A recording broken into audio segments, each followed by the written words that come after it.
สนุนโดยแอปวันดีคอนเทนต์จริตไทยเพื่อคนไทยดาวน์โหลดได้แล้ววันนี้เมื่อมีอาการไอมีเสมหะบรรเทาด้วยยาน้ำแก้ไอเด็กตรามิสเตอร์เฮิร์บ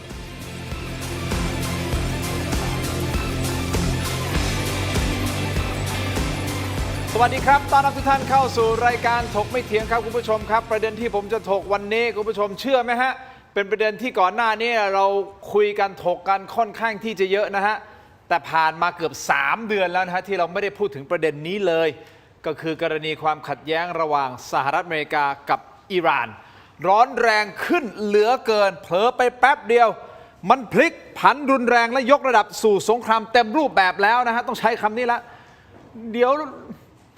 วก็ยิงเดี๋ยวก็หยุดเดี๋ยวก็หยุดเดี๋ยวก็ยิงตกลงยังไงกันแน่นะฮะเพราะการเจรจาข้อตกลงหยุดยิงนะครับตอนแรกก็ดีใจกันเฮ้พอสักพักอ้าวยิงอีกแล้วคุณผู้ชมครับแล้วยิงหนักกว่าเดิมนะฮะสหรัฐอเมริกาเขาไม่สนใจแล้วข้อตกลงหยุดยิงจัดเต็มครับจัดเต็มเขาบอกว่า12 คืนรวดเปิดฉากปูพรมทิ้งระเบิดใส่อิหร่านครับคุณผู้ชม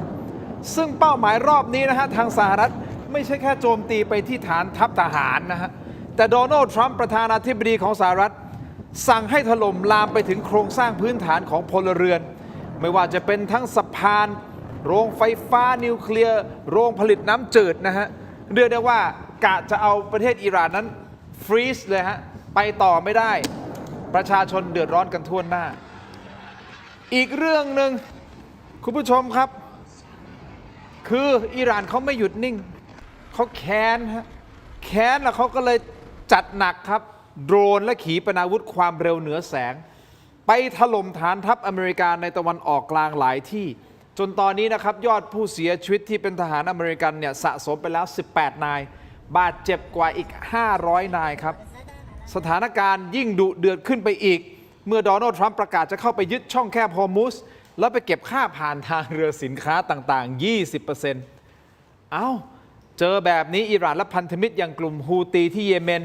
สวนกลับทันทีบอกเอาจะเอางี้ใช่ไหมได้เดี๋ยวจัดให้เดี๋ยวจะปิดช่องแคบฮอร์มุสและทะเลแดงไปพร้อมๆกันเลยและคุณผู้ชมที่ใช้ชีวิตในประเทศไทยบอกแล้วมันเกี่ยวอะไรล่ะเคารพตรงนั้นเกี่ยวครับน้ำมันขึ้นแล้วใช่ไหมฮะขึ้นมา2 วันติดแล้วนะขึ้นมาแล้วนะ2 วันติดนะครับขึ้นมาบาทกว่าเกือบ2 บาทแล้วนะฮะต่อลิตรหนักสิครับคุณผู้ชมครับวิกฤตสงครามนี้มันจะไปหยุดอยู่ที่ตรงไหนก่อนหน้านี้ต้องออกตัวก่อนว่าเราเคยวิเคราะห์ผู้เชี่ยวชาญมาวิเคราะห์แล้วเรากำลังวิเคราะห์ตอนนั้นนะ3 เดือนก่อนบอกว่าประธานาธิบดีโดนัลด์ทรัมป์เนี่ยต้องการให้สงครามเนี่ยมันยุติเร็วที่สุดเพราะจะมีการเลือกตั้งกลางเทอมที่กำลังจะถึงนี้อีกประมาณสัก3-4 เดือนจากวันนี้นะครับจะมีการเลือกตั้งกลางเทอมแล้วแต่ทำไมยังไม่หยุดแสดงว่าเขาเปลี่ยนใจแล้วเหรอเขาไม่สนใจเรื่องของการเลือกตั้งกลางเทอมแล้วเหรอวันนี้มาวิเคราะห์กันนะครับขออนุญาตแนะนำสุภาพสตรีก่อนนะครับท่านนี้ครับท่านเป็นผู้อำนวยการศูนย์เอเชียแปซิฟิกศึกษามหาวิทยาลัยศรีนครินทร์วิโรจน์นะครับผู้ช่วยศาสตราจารย์ดร.พรพันธ์โปร่งจิตครับสวัสดีครับสวัสดีค่ะสวัสดีค่ะส่วนสุภาพบุรุษ2 ท่านนั่งข้างๆซ้ายมือของผมขออนุญาตแนะนำคนที่อาวุโสกว่า ด้วยอายุแล้วกันใครเนี่ยคนนี้ใครอาจารย์ไม่ทราบท่านจะถ้าผมพูดสูงกว่านะสูงกว่าจริงผู้เชี่ยวชาญเศรษฐกิจระหว่างประเทศและอาเซียนนะครับรองศาสตราจารย์ดร.อัดพิสารมานิชครับสวัสดีครับอาจารย์ครับคุณทินครับและแน่นอนครับอาจารย์ครับอาจารย์โก้ครับสวัสดีครับอาจารย์พิเศษวิชาการสื่อสารทางการเมืองนะครับคณะวารสารศาสตร์และสื่อสารมวลชนมหาวิทยาลัยธรรมศาสตร์นะครับอาจารย์โก้อาจารย์วรนัยวณิชกะครับสวัสดีครับอาจารย์โก้ครับขอบคุณทั้ง3 ท่านที่ให้เกียรติรายการถกไม่เถียงนะครับเอาอย่างนี้คุณผู้ชมครับเรามารู้เรื่องราวของต่างประเทศจะได้รู้ว่าประเทศไทยเราจะไปยังไงต่อเศรษฐกิจเราจะไปยังไงต่อเราจะต้องเตรียมตัวอย่างไรเพราะอันนี้ต้องติดตามอย่างใกล้ชิดถ้าเขาไม่หยุดสักทีมันกระทบแน่ๆพลังงานน้ำมัน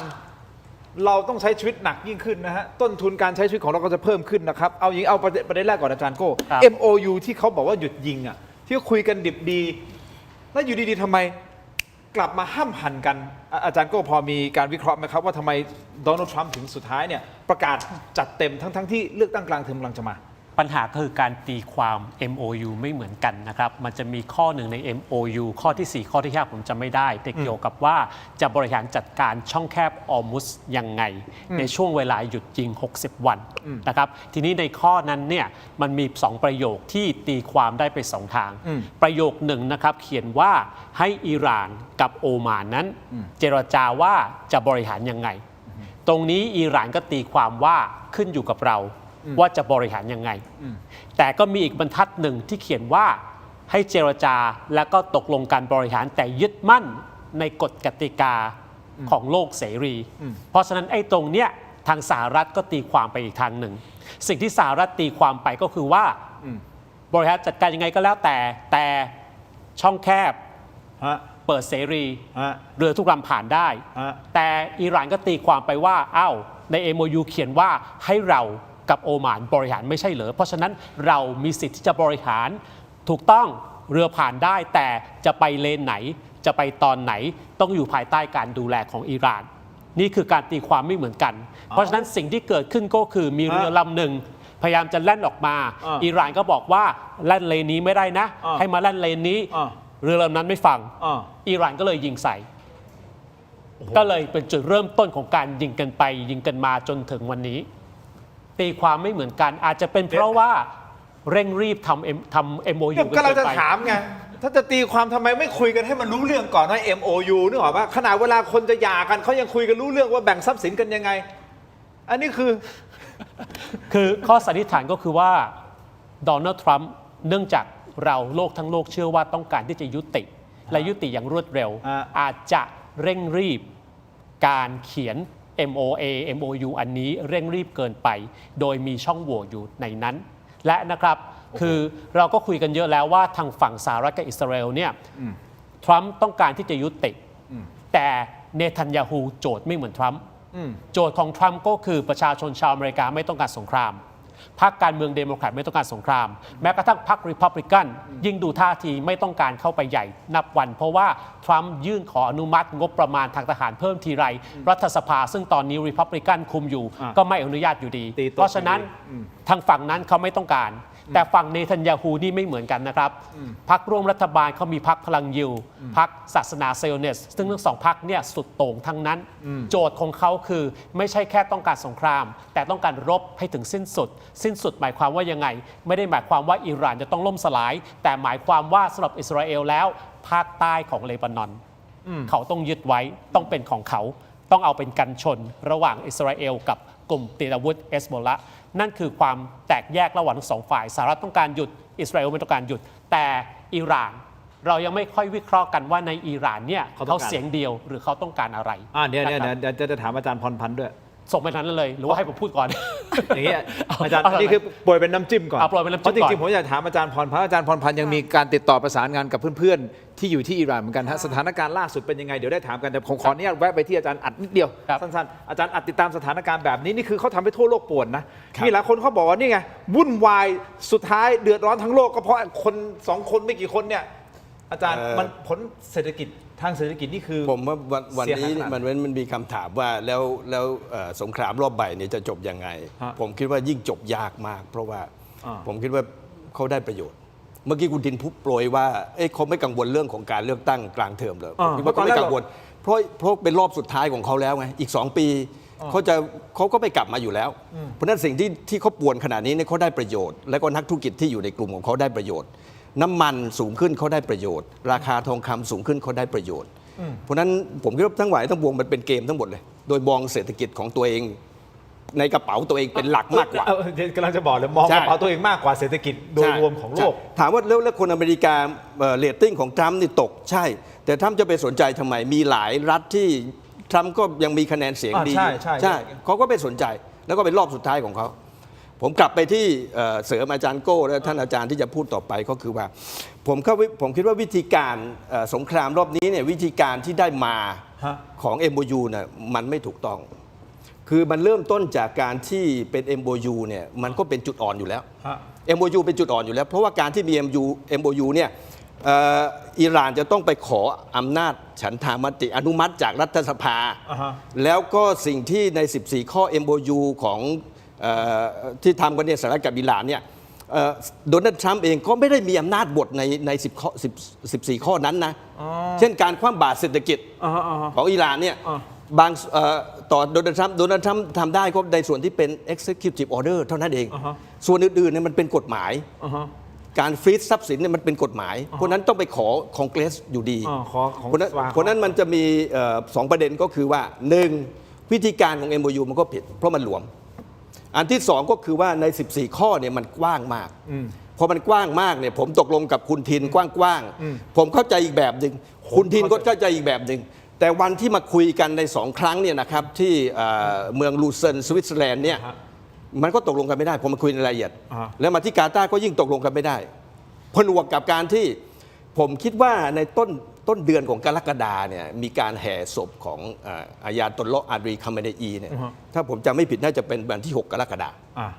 ผมคิดว่าวันนั้นเนี่ยเป็นวันที่ไฟสงคราม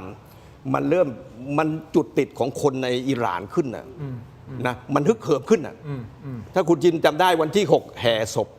ปั๊บวันที่ 7 อิหร่านโจมตีเรือพาณิชย์3 ลำวันที่ 8 กรกฎาคมโดนัลด์ทรัมป์บอกว่ายุติ MOU จบแล้วตั้งแต่วันนั้นมาซัดกันเต็มเลยคำถามที่คุณทินนอกจากจะถามว่าเฮ้ยเขาไม่กังวลเรื่องของเขาไปกังวลเรื่องของเลือกตั้งหรือเปล่าเขาไม่กังวลเรื่อง60 วันของอำนาจของสงครามเหรอเพราะว่าเขาหมดอำนาจแล้วนะวอลแอกเขาหมดอำนาจไม่ได้แล้ว60 วันมันครบแล้วเขาต้องขึ้นอยู่กับการตีความว่ากี่วันคุณนับวันไหนอ่ะคุณนับวันไหนนะอันที่ 1อันที่ 2เนี่ยเฮ้ยศัตรูมาโจมตีกองกำลังสหรัฐในตะวันออกกลางเนี่ยเราก็ต้องมีสิทธิ์ดิเราต้องปกป้องตัวเรามันมีสิทธิ์นะดีเฟนครับผมจบยากนะจบยากครับอาจารย์อันนี้อาจารย์พรพันธ์ฟังอาจารย์พรพันธ์กันนิดนึงสถานการณ์ตอนนี้ที่อ่านเป็นไงบ้างครับถ้าได้ติดต่อสื่อสารกับเพื่อนๆที่อยู่ยอมรับว่ามีการโจมตีจากสหรัฐอเมริกานะคะโจมตีทางตอนใต้ของอิหร่านแล้วก็โจมตีเมืองสำคัญหลายๆเมืองนะคะแล้วก็ถ้าดูยอดผู้เสียชีวิตเนี่ยล่าสุดเมื่อเช้านี้เลยนะคะจากก็คือ590 กว่าคนที่เสียชีวิตพลเรือนนะคะของอิหร่านที่เป็นพลเรือนนะคะแล้วก็เพราะฉะนั้นในมุมของอิหร่านก็มองว่าการทำสงครามครั้งนี้สหรัฐอเมริกาอย่างที่บอกว่าไม่สนใจในส่วนของกองทัพหรือว่าทางด้านการทหารบอกว่าจะโจมตีในส่วนของพลเรือนหรืออะไรก็ตามนะคะซึ่งตรงนี้มันก็มีหลักฐานออกมาว่ามีการสูญเสียมีการโจมตีในส่วนนั้นนะคะเพราะฉะนั้นสิ่งที่สำคัญที่อิหร่านเขาบอกก็คือว่าสหรัฐไม่ได้ทำตามกติกานะคะเพราะฉะนั้นพอไม่ทำตามกติกาเนี่ยอิหร่านเขาก็มีสิทธิ์ที่จะตอบโต้ในฐานะที่ปกป้องตัวเองนะคะเพราะฉะนั้นการปกป้องของสหรัฐอเมริกาก็คือการที่เขาประกาศออกมาเลยว่าถ้าระเบิดมาจากจุดไหนอิหร่านก็จะตอบโต้กลับไปที่จุดนั้นเพราะฉะนั้นมันก็เลยเป็นที่มาของทำไมคูเวตทำไมบาห์เรนทำไมที่ต่างๆประเทศในภูมิภาคตะวันออกกลางถูกอิหร่านโจมตีก็เพราะว่าอิหร่านมองว่าประเทศเหล่านั้นเนี่ยนะคะถึงแม้ว่า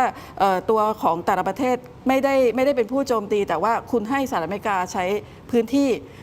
ในการที่เป็นฐานทัพของสหรัฐอเมริกาอิหร่านเขาก็พร้อมที่จะตอบโต้นะคะเพราะฉะนั้นมันก็เลยทำให้สถานการณ์มันก็ยิ่งบานปลายมากขึ้นรวมกับที่ทั้งที่อาจารย์โก้และที่อาจารย์ติบอกว่าMOU ที่มันไม่คุมเครือใช่ไหมมันจะบอกว่ามันคุมเครือเนี่ยก็ไม่กล้าจะพูดอย่างนั้นสักทีเดียวแต่ว่าในส่วนตัวมองว่า MOU เนี่ยมันทำโดยกระชั้นชิดเร่งรีบนะคะแล้วก็ทำให้ข้อตกลงต่างๆเนี่ยมันกลายเป็นว่าทำไปเพื่อให้ได้ MOU ก่อนแล้วหลังจากนั้นค่อยไปว่ากันให้แก้สถานการณ์ในตอนนั้นว่าเคลียร์ความขัดแย้งความรุนแรงที่เกิดขึ้นที่โลกทั้งโลกบอกว่าจะต้องทำอะไรจะต้องหยุดจะต้องเจรจาจะต้องอะไรสักทีหนึ่งเพราะฉะนั้นเขาก็เจรจาแล้วแต่ว่าไอ้การเจรจาที่ว่าน่ะมันไม่สามารถที่จะจัดการปัญหาได้จริงมันก็เลยทำให้พอต่อมาเนี่ยพอถึงขั้นกระบวนการในการที่จะทำหรือว่าจะลงมือปฏิบัติเนี่ยมันไม่สามารถที่จะทำได้นะคะเพราะฉะนั้นพอ MOU ไม่สามารถทำได้จริงปัญหาที่อีกปัญหาหนึ่งที่สำคัญก็คือว่าอิหร่านไม่เคยคิดว่าช่องแคบฮอร์มุซเป็นของคนอื่นนะคะไม่เคยคิดว่าเป็นพื้นที่ที่สหรัฐอเมริกาจะมีอำนาจเข้ามาเกี่ยวข้องหรือว่าเข้ามาจัดการเพราะฉะนั้นการที่สหรัฐอเมริกาบอกว่าจะควบคุมพื้นที่หรือว่าจะเข้าไปจัดการบริหารจัดการตรงนี้มันเป็นสิ่งที่เขารับไม่ได้อยู่แล้วแต่เขาก็บอกว่าเขาไม่มีสิทธิ์ในการที่จะมาอ้างสิทธิ์ตรงนี้สิทธิ์มันเป็นสิทธิ์ที่อิหร่านเขามีอำนาจอยู่และที่อาจารย์โก้บอกว่า เส้นที่ตกลงกันไม่เข้าใจกันอันนั้นนะคะก็อิหร่านบอกว่าจะต้องเป็นเดินในพื้นที่ที่อิหร่านกำหนดในเส้นทางที่อิหร่านกำหนดแต่ว่าคุณไม่ปฏิบัติตาม เพราะฉะนั้นก็เป็นสิทธิ์ที่เขาจะใช้อำนาจในการปกป้องตัวเองอิหร่านเขา มองอย่างนั้น ตีความแบบนั้นอธิบายแบบนั้นนะคะแต่ว่าสถานการณ์ในตอนนี้ก็รุนแรงเมื่อคืนก็เช็คดูว่าก็หลายๆพื้นที่ที่ได้รับผลก แล้ ระ ว ทบ อารมณ์ของคนในชาติเป็นยังไงครับ อารมณ์ของคนในชาติอย่างที่อาจารย์บอกว่าก็คือว่าเขาฮึกเหิมมา ตอนนี้ฮึกเหิม มาโดยตลอดต้อง เหมือนกับที่อาจารย์อัดพูดเลยใช่ไหม ใช่ไม่ใช่ว่าเพิ่งจะมาฮึกเหิมตอนที่ในพิธีศพเขาฮึกเหิมมาโดยตลอดถ้าเราดูข่าวตั้งแต่ตอนแรกที่การสูญเสียอดีตผู้นำสูงสุดใช่ไหมคะการลอบสังหารในตอนนั้นในตอนนั้นสหรัฐอเมริกามองว่าจะล้มระบบของอิหร่านได้ แต่ว่า ไม่ได้กลับทำให้คิดว่าประชาชนจะแตกแยกรัฐบาลกับประชาชนจะแยกกันกลายเป็นว่าเขารวมตัวกัน เพราะฉะนั้นพอหลังจากรวมตัวกันแล้วเราต้องไม่ลืมนะคะว่าอิหร่านนอกจากจะเป็นรัฐที่เป็นมีความเป็น religious state เพราะฉะนั้นการเป็นรัฐศาสนาเนี่ยแล้วก็คนอิหร่านพอสูญเสียแล้วสิ่งสำคัญที่มันกลับทำให้เขารู้สึกว่าเป็นอันหนึ่งอันเดียวกันมากขึ้นนะคะการสูญเสียผู้นำการสูญเสียประชาชนหรืออะไรก็ตามนะคะเด็กนักเรียนที่โรงเรียนอย่างเงี้ยเป็นต้นนะคะมันทำให้เขาสามารถที่จะรวมกันเป็นอันหนึ่งอันเดียวได้ แล้วเราก็จะเห็นว่าในการแห่ร่างของท่านอดีตผู้นำสูงสุดเนี่ยนะคะไปในพื้นที่ของอิรักไปในพื้นที่ที่นอกอิหร่านเนี่ยมันเป็นพื้นที่ที่ไม่ใช่พื้นที่ของอิหร่านแต่ว่ามันกลายเป็นความชอบธรรมที่คนอิหร่านนะคะรู้สึกเป็นอันหนึ่งอันเดียวกัน รู้สึกว่าในการที่เขาจะยืนหยัดหรือร่วมตัวกันปกป้องประเทศอีกครั้งหนึ่งเนี่ยไม่ใช่เรื่องที่เกินความสามารถหรือว่าไม่ใช่เรื่องที่เขาทำ เหมือน ได้ เขารวมเป็นปึกแผ่น มากยิ่งขึ้น มากยิ่งขึ้นเหนียวแน่นแล้วคราวนี้คือตาต่อตาฟันต่อฟันสู้เต็มที่จนสุดจนวินาทีสุดท้ายกันเลย ก็น่าจะออกมาแบบนั้นเหมือน ผม ที่ เสริมอาจารย์นิดหนึ่งก็คือว่าไอ้ที่ MOU เนี่ยมันไม่ได้คลุมเครือ แต่มันกว้าง อ๋อโอเคไม่ได้ มันกว้างเกินไปใช่ โอเค ครับ อันนี้ผมพูดเองนะผมพูดเองว่าคลุมเครือนะแต่มันกว้างมันไม่ได้คลุมเครือแต่มันกว้าง อย่างนี้นะครับคุณผู้ชมครับมันมีรายงานจากสำนักข่าวคานหรือเปล่าฮะว่าคานใช่ไหมสื่อวิทยุและโทรทัศน์สาธารณะของอิสราเอลรายงานว่าสหรัฐนะครับเตรียมส่งเครื่องบินทิ้งระเบิดขนาดใหญ่ หรือบอมเบอร์ยักษ์เข้าปูพรมถล่มบริเวณเทือกเขาพิคักส์ในอิหร่านเป็นครั้งแรก เนื่องจากเขาบอกว่าข่าวกรองเชื่อว่าพื้นที่ดังกล่าวเป็นแหล่งซุกซ่อนอุปกรณ์ และวัตถุสำคัญในการผลิตอาวุธนิวเคลียร์ใต้ดิน อันนี้เป็นการอ้างแน่นอนอิหร่านบอกไม่มีผมไม่ได้ผลิตเราไม่ได้ผลิตแต่สหรัฐบอกว่าคุณมีเขากำลังใช้ข้ออ้างนี้มาถล่มอิหร่านอีกครั้งหนึ่งและเป็นครั้งใหญ่น่าจะใหญ่ที่สุดนะถ้ามีการถล่มจริงๆบอมเบอร์ยักษ์จริงๆนะคุณผู้ชมเดี๋ยวขออนุญาตพักสักครู่เดี๋ยวช่วงหน้ากลับไปตามกันต่อนะฮะยังมีประเด็นเรื่องของสื่อของสหรัฐด้วยนะครับเราคิดว่าประเทศไทยเราถูกควบคุมจากผู้มีอำนาจบารมีในการควบคุมสื่อแล้วหรือเปล่าอันนี้คือตั้งเป็นคำถามในใจแต่สหรัฐเขาหนักกว่านะฮะประธานาธิบดีโดนัลด์ทรัมป์ขู่เลยนะฮะว่าจะปิดสถานีโทรทัศน์ของสหรัฐเนี่ย2-3 แห่งเลยนะเขาไม่พอใจสั่งป้าขู่เพิกถอนใบอนุญาตไทยยังไม่เจออย่างนั้นนะแต่อย่าให้เจอเลยนะครับพักสักครู่ครับช่วงหน้ากลับมาติดตามครับ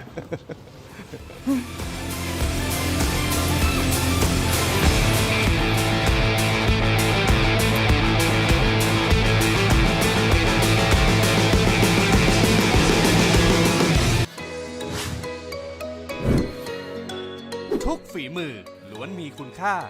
ร่วมเป็นส่วนหนึ่งในการช่วยชุมชน ด้วยการสนับสนุนสินค้า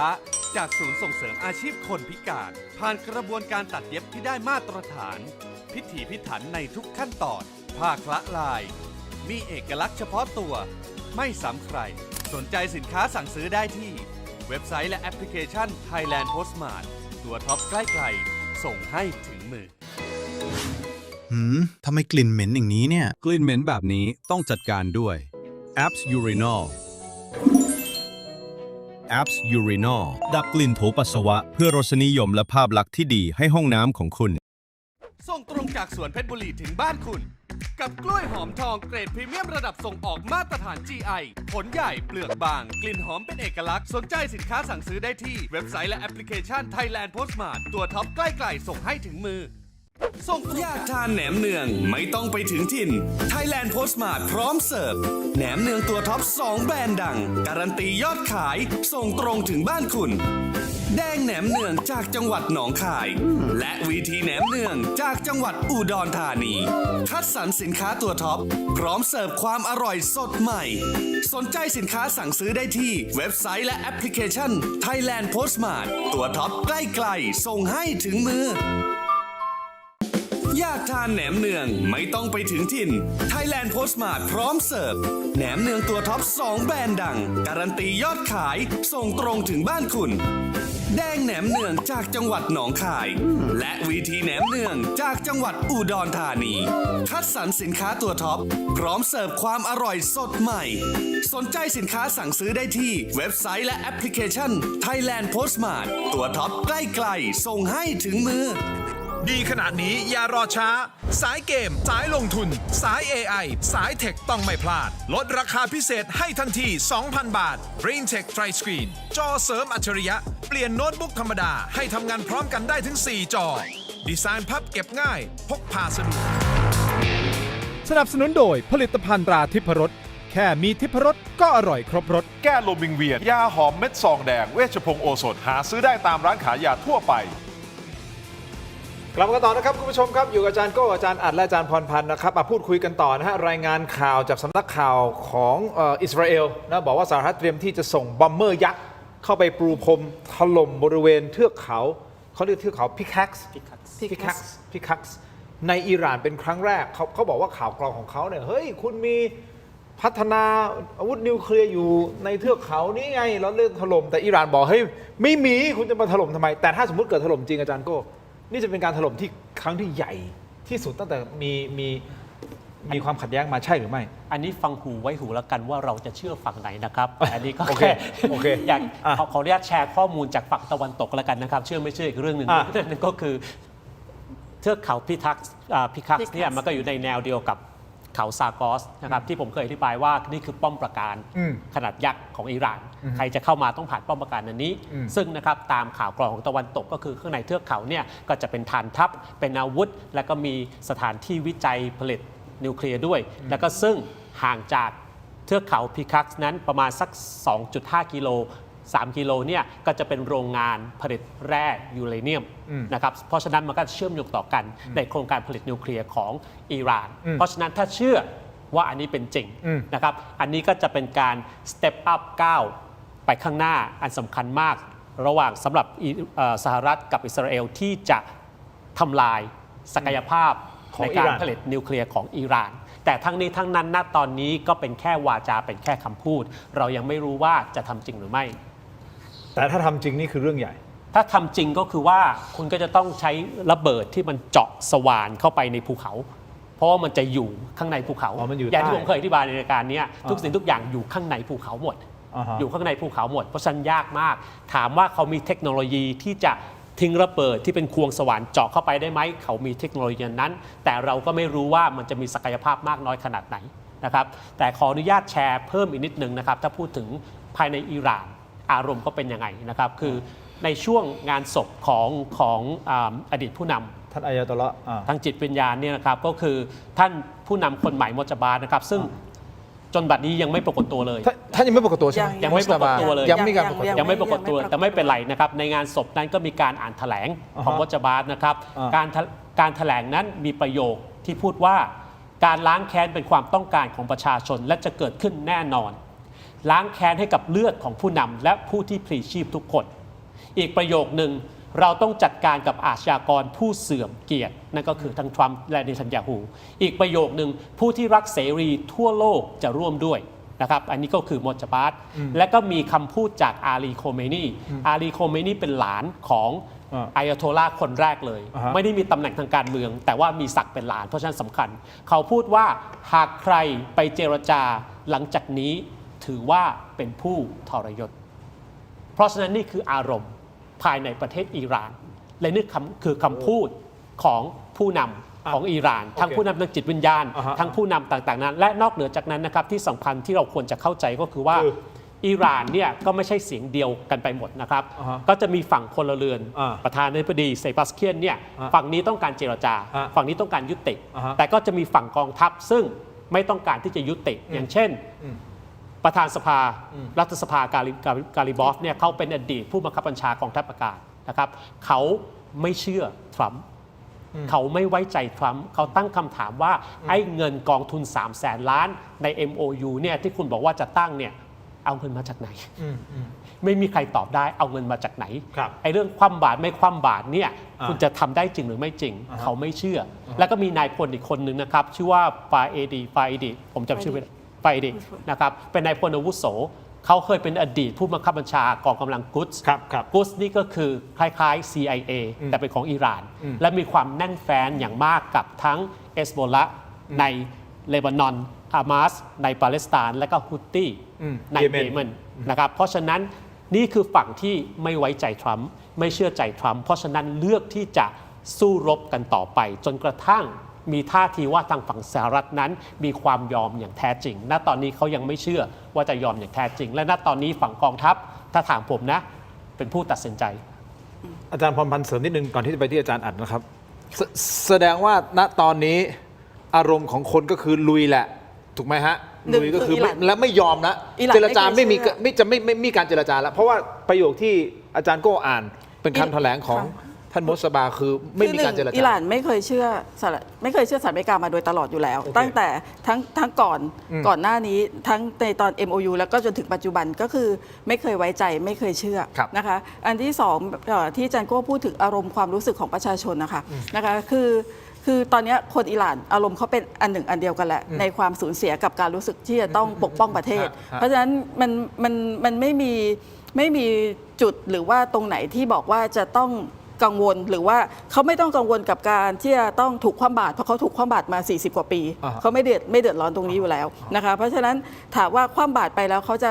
ลำบากกว่าเดิมไหมเขาไม่ได้รู้สึกอะไรแบบนั้นอยู่แล้วนะคะเพราะฉะนั้นสิ่งนี้ไม่สามารถที่ถ้าเราพูดว่าไม่สามารถจะมาขู่อิหร่านได้อะอิหร่านเขาไม่กลัวอยู่แล้วนะคะอันที่สองต่อมาคือการเสียชีวิตของผู้นำสูงสุดอดีตผู้นำสูงสุดก็ตามหรือประชาชนก็ตามสิ่งหนึ่งที่เราลืมคิดไปโดยตลอดซึ่งก็เคยพูดกับคุณทีมไปแล้วว่าอิหร่านเขามีความมั่นคงในเรื่องของศาสนานะคะเพราะฉะนั้นการเสียชีวิตของผู้นำการเสียชีวิตด้วยลักษณะแบบนี้มันคือสิ่งที่เขารู้สึกภูมิใจรู้สึกเป็นเกียรติเพราะฉะนั้นมันไม่ทำให้เขาหวาดกลัวหรือจะต้องคิดอย่างอื่นได้งั้นผมสรุปอย่างนี้ได้ไหมครับว่าอารมณ์แบบนี้การเจรจาไม่มีละคือไม่เห็นประตูของการเจรจาหรือว่า MOU ที่จะมานั่งคุยกันเรื่องสันติภาพไปแล้วนั่นหมายความว่าอะไรหมายความว่าตาต่อตาฟันต่อฟันจนถึงที่สุดตายกันไปข้างหนึ่งอย่างนี้พูดอย่างนี้ได้ไหมฮะไม่กล้าพูดอย่างนี้ซะทีเดียว เพราะว่าเขาพร้อมคือถามว่ารบมาเขารบกลับพร้อมแต่ในขณะเดียวกันสิ่งหนึ่งที่อิหร่านมีก็คือพร้อมที่จะรักษาสันติซึ่งเขาก็ปรารถนาในเรื่องของสันติภาพสันติแต่ว่าคนก็ถามว่าเอาสันติเรารบทำไมเขาก็บอกว่าเป็นการรบเพื่อปกป้องประเทศปกป้องตัวเองเพราะฉะนั้นรบมารบกลับแต่ว่าเพื่อที่จะเจรจาแต่การเจรจาที่ว่านั้นมันต้องอยู่บนความไว้เนื้อเชื่อใจบนความเชื่อใจได้ซึ่งมันย้อนแย้งไงเพราะความไว้เนื้อเชื่อใจมันไม่มีเชื่อใจไม่ได้ก็ตราบใดที่สหรัฐอเมริกายังทำให้เชื่อใจไม่ได้อิหร่านก็ไม่ยอมหยุดเหมือนกันอาจารย์ครับผมคิดว่าในตรงบอมที่คุณทินพูดถึงเนี่ยก่อนสงครามถ้าผมจำไม่ผิดนะก่อนสงครามรอบแรกเนี่ยมีการทิ้งบอมลงไปใหญ่ๆเลยลงไปในจังหวัดนาธานอิสฟางานรอบเตหะรานตรงนั้นเนี่ยโดยเชื่อว่ามีโรงงานอาวุธนิวเคลียร์ของอิหร่านอยู่ได้รอบนึงแล้วนะผมว่าไอ้บอมใหญ่นี่ก็อาจจะเป็นแบบนั้นประเด็นนี้เนี่ยประเด็นขณะนี้เนี่ยผมก็ไม่แน่ใจว่าผมคิดว่าเราถูกทำให้เชื่อว่าอิหร่านมีอาวุธนิวเคลียร์เราถูกทำให้เชื่อโดยสหรัฐจากสื่อตะวันตกใช่ว่าอิหร่านมีอาวุธนิวเคลียร์เพราะฉะนั้นอิหร่านก็คือผู้ก่อการร้ายที่มีอาวุธนิวเคลียร์แต่จริงๆหลายประเทศมีอาวุธนิวเคลียร์นะ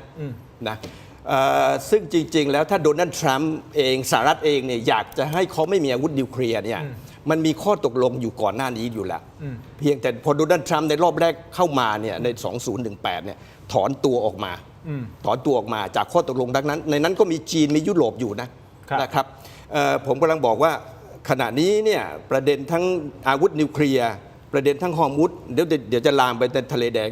คืออาวุธนิวเคลียร์เนี่ยอิหร่านเราถูกไว้เชื่อว่าอิหร่านมีอยู่ประมาณสักสมรรถนะยูเรเนียมเนี่ยไปถึงขั้นที่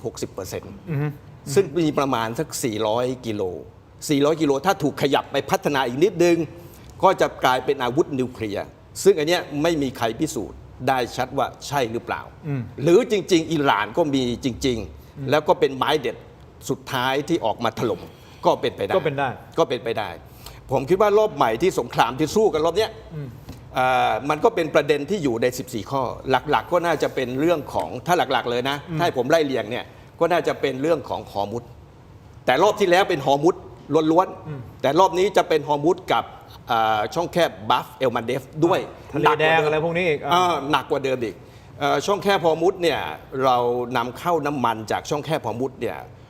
ปัจจุบันเรานำเข้าวันละ1 ล้านบาร์เรลต่อวัน ประมาณ 60% เนี่ยเราต้องผ่านช่องแคบฮอร์มุซทีนี้ในตรงทะเลแดงในบัฟเอลมันเดฟเนี่ยนะครับไปสู่ตลาดโลกเนี่ยประมาณสัก 10% ของน้ำมัน ครับ รอบนี้คุณทินและท่านผู้ชมทั้งหลายก็ดูว่ามันก็จะกระทบทั้งน้ำมันใน 2 ช่องแคบ ฮะ ฮอร์มุซแล้วก็บัฟเอมาเดฟ Amadef สักผมคิดว่ากลมๆสัก 10%อีก 20%ออกมาจากฮอร์มุซก็ 30%ที่ออกไปสู่ตลาดโลก อันที่ วันนี้หนักเลยนะ 1 ครับ เพราะฮูตี้ก็ถล่มนะฮูตี้ก็ถล่มฮอร์มุซนะบัฟเอมาเดฟนะอันที่ 1 อันที่ 2 ก็คือว่ามันจะกระทบอะไรแน่นอนที่สุดเรื่องน้ำมันขึ้นแน่ๆก็ขึ้นแล้วขณะนี้กำลังแตะ100 เหรียญต่อบาร์เรลอันที่2เนี่ยแล้วไอ้น้ำมันฮอร์มุซเนี่ย 80% มาเอเชียนะเอเชียคือประเทศไทยอยู่ในนั้น ไทยใช่ กระทบด้วยอันที่2ในแง่เศรษฐกิจก็คือสินค้าที่เราส่งเข้าไป สินค้าที่เราส่งเข้าไปในตะวันออกกลางก็ผ่านฮอร์มุซถ้าเราส่งไปในยุโรปเนี่ยเราจะผ่านบัฟเอมันเดฟไปทะเลแดงไปช่องไปคลองสุเอตและไปสู่ทะเลมีเตอร์เรเนียนเพื่อไปยุโรปเพราะนั้นก็จะทั้ง2ช่องที่เราไปเนี่ยรอบนี้ผมคิดว่ามันหนักกว่าเดิมนะสินค้าที่ไปยากในตะวันออกกลางยุโรปก็ยาก นั่นหมายความว่าเศรษฐกิจโลกจะพังหนักกว่าเดิมอีก 6 เดือนหลังนี่โคตรเสี่ยงเลย อุ้ย น้ำมันที่ซาอุดิอาระเบียจะส่งไปตะวันออกกลางเขาส่งไปที่จังหวัดยันบูใช่ไหมครับซาอุดิอาระเบียมันมีอีสเวสออยล์ไพไลน์อยู่เนี่ยนะครับเขาส่งไปทางยุโรปเพื่อมันไม่ต้องผ่านบาฟเอมาเดฟไง ครับ มันไปทางยุโรปก็จะยากขึ้นเหมือนกัน เพราะว่าความไม่สงบในบริเวณนั้น สุดท้ายสุดคุณผู้ชมครับ เราคงต้องใช้ชีวิตกับต้นทุนที่เพิ่มมากยิ่งขึ้น ใช่หรือไม่ และเมื่อวันจันทร์ที่ 13 กรกฎาคมนะครับประธานาธิบดีโดนัลด์ทรัมป์ก็ประกาศว่าสหรัฐจะเข้าไปเป็นเทวดาผู้คุ้มครองช่องแคบฮอร์มุซและจะเรียกเก็บค่าผ่านทาง 20% จากเรือสินค้าทุกชนิดเพื่อเป็นค่าคุ้มครอง แต่หลังจากนั้นไม่ถึง 24 ชั่วโมงทรัมป์ก็เปลี่ยนใจอีกครับยกเลิกการเก็บ 20% แต่หันไปใช้วิธีกดดันให้กลุ่มประเทศอาหรับเข้ามาลงทุนมหาศาลในสหรัฐอเมริกาแทนเอาไล่แน่นอนกับประธานาธิบดีโดนัลด์ทรัมป์ไม่ได้เลยสุดท้ายถ้ามองไปข้างหน้าคุณผู้ชมครับมันจะไปจบที่ตรงไหนอันนี้ฮะสิ่งที่อยากจะให้ทั้ง3ท่านลองวิเคราะห์ดูนะครับ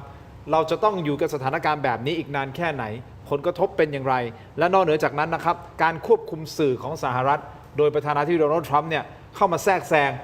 และพูดชัดเจนนะว่าถ้าสถานีโทรทัศน์ไม่ทำตามที่เขาอยากจะได้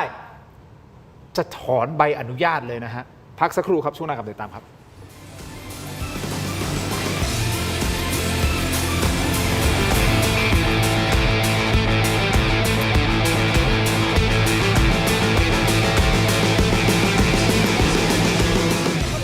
รอบ 5 ปี ถกไม่เถียงแฟนรายการตัวจริง ห้ามพลาดกับบ็อกเซตสุดพรีเมียม คุ้มสุดๆ เพียง 799 บาท คุณจะได้รับไอเทม 4 รายการ 1. เสื้อรุ่นประวัติศาสตร์ 2. ลายเซ็นจากผม ถิ่นโชคกมลกิจ 3. ยาดมสมุนไพรอุ้ยอันโอสถรุ่น Limited Edition และ 4. สติกเกอร์เซ็ตสุดกวน เอาไปแปะให้สะใจ สั่งซื้อด่วนวันนี้ส่งฟรีได้ร่วมทำบุญกับมูลนิธิบ้านพระพรรีบหยิบมือถือขึ้นมาสแกน QR Code บนหน้าจอตอนนี้ได้เลยช้าหมดอดแน่นอน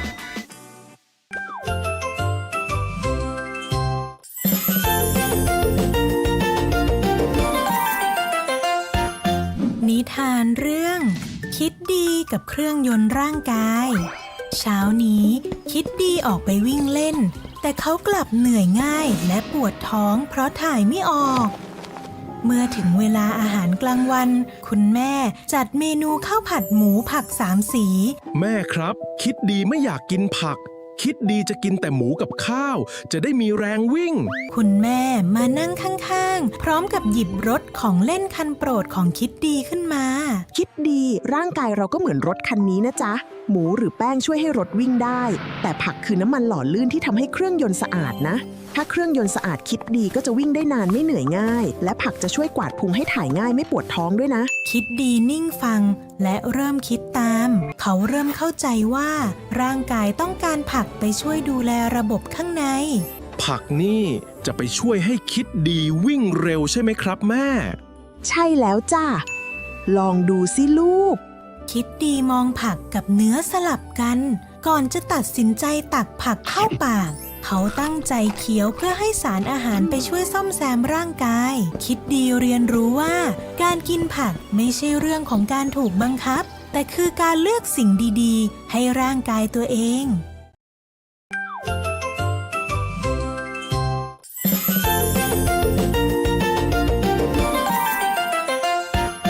นิทานเรื่อง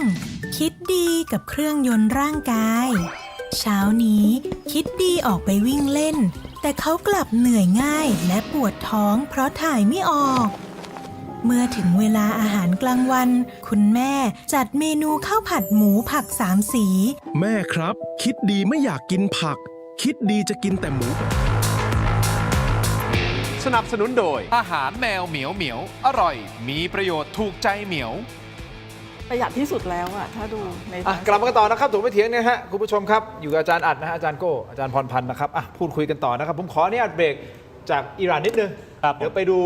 เรื่องราวที่เกิดขึ้นในสหรัฐอเมริกานิดนึงนะครับเดี๋ยวจะกลับมาอิหร่านอีกครั้งหนึ่งนะคุณผู้ชมครับเป็นการเบรกอารมณ์นิดนึงเพราะว่าไปดูความ ต้องใช้คำว่าอะไรอ่ะมีหลายคนใช้คำว่าประธานาธิบดีโดนัลด์ทรัมป์เนี่ยบ้าไปแล้วหลุดโลกไปแล้วสลิงแตกไปแล้วคุณผู้ชมครับกับกรณีล่าสุดนะฮะขู่ยึดใบอนุญาตสื่อฮะที่เขาบอกว่าไม่ออกอากาศคำปราศัยของผมเหรอถ้าไม่ออกคำปราศัยเนี่ยผมจะยึดใบอนุญาตของคุณอันนี้สลิงแตกของแท้หรือเปล่าไม่แน่ใจนะครับไม่ว่าจะเป็น ABC NBC ซึ่งเป็นสื่อยักษ์ใหญ่ของสหรัฐอเมริกาหลายเจ้าเนี่ยอาจารย์โก้มันเป็นไปได้ไหมที่เขาจะแบบผมคิดว่าประเทศไทยหนักแล้วนะที่แบบว่าบางสื่อนี่คือยังไม่มีอันนั้นหลักฐานชัดเจนนะว่าสื่อไทยโดนแทรกแซงนะแต่ว่า โอเคแต่ของอเมริกานี่คือชัดเลยผมจะขู่ใบถอนใบอนุญาตคุณ อันนี้ชัดที่ชัดก็คือทรัมป์พูดด้วยตัวเขาเอง เขาไม่มีอำนาจทางกฎหมายที่จะทำเช่นนี้ และเขาไม่มีอำนาจทางวัฒนธรรม ทางกระแสสังคมที่จะทำเช่นนี้ เราต้องเข้าใจอย่างหนึ่งว่าทุกประเทศบนโลกใบนี้ มีสิ่งที่แตะต้องไม่ได้สำหรับประเทศอเมริกาแล้วสิ่งที่แตะต้องไม่ได้ที่สุดมีอยู่2 สิ่งคือมันมาจากทั้ง First Amendment ในรัฐธรรมนูญและ Second Amendment ในรัฐธรรมนูญ First Amendment ก็คือ Freedom of Speech สิทธิเสรีภาพในการแสดงออกนั่นก็คือรวมถึงสื่อ Second Amendment ก็คือใครทายได้ครอบครองอาวุธปืน อย่าแตะ Freedom ที่จะพูด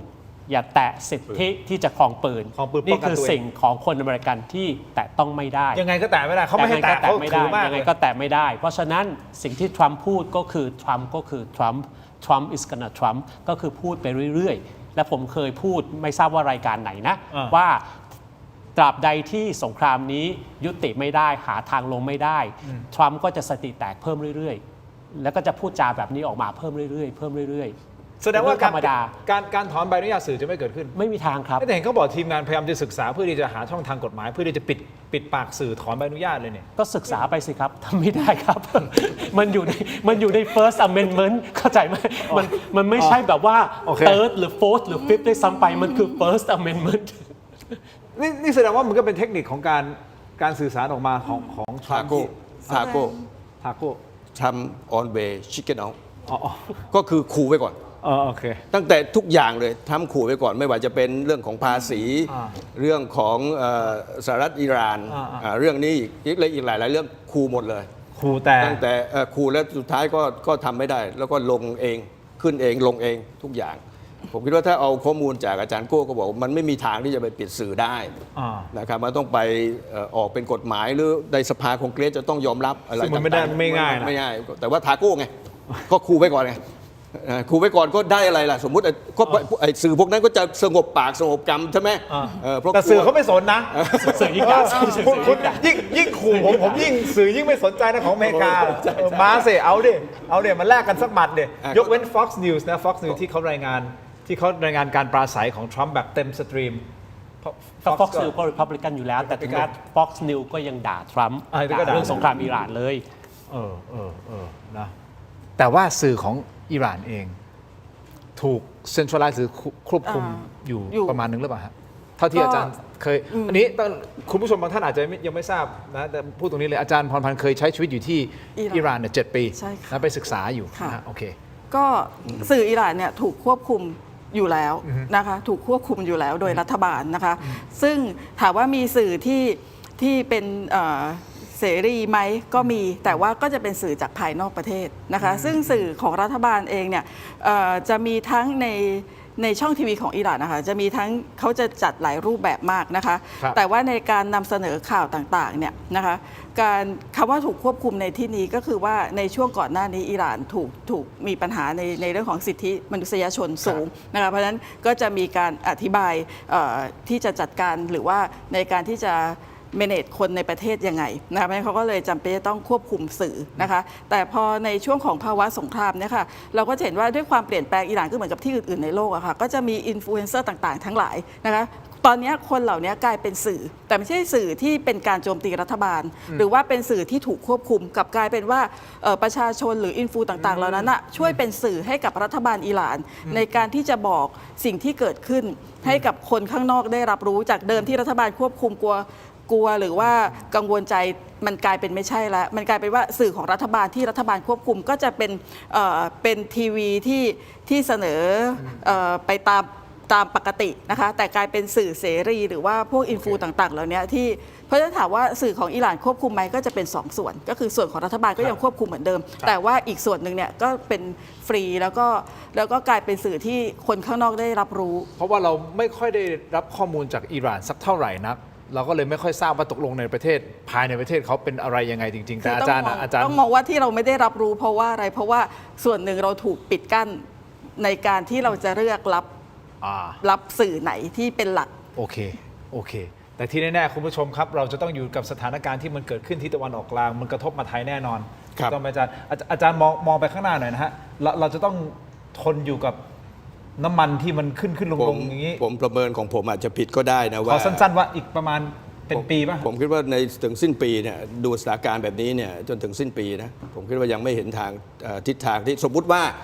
าอีกประมาณหลังจากนี้1 เดือนเนี่ยโอเคมาคุยกันใหม่โอเคอาจารย์เดี๋ยวผมขออนุญาตคุณผู้ชมไปที่ออนไลน์ตอนนี้นะสแกน QR Code หน้าจอครับเทโรดิจิทัล YouTube นะ Facebook ถกไม่เถียงไปคุยกันต่อในออนไลน์นะคุณผู้ชมครับยังมีประเด็นนี้นะฮะการที่อิหร่านมีเทคโนโลยีล้ำขนาดนี้เพราะเขาบอกว่าเนี่ยล่าสุดนะฮะมีการสอยนะฮะโดรนของสหรัฐอเมริกาด้วยนะครับเขาบอกว่าอาจจะมีจีนหรือรัสเซียอยู่เบื้องหลังในการให้เทคโนโลยีจริงเท็จแค่ไหนคุณผู้ชมเจอกันในออนไลน์ครับวันนี้ขอบคุณทางทีวีก่อนนะครับอาจารย์พรพันธ์ครับอาจารย์อาจารย์โก้ครับเจอกันในออนไลน์ถกไม่เถียงครับสวัสดีครับ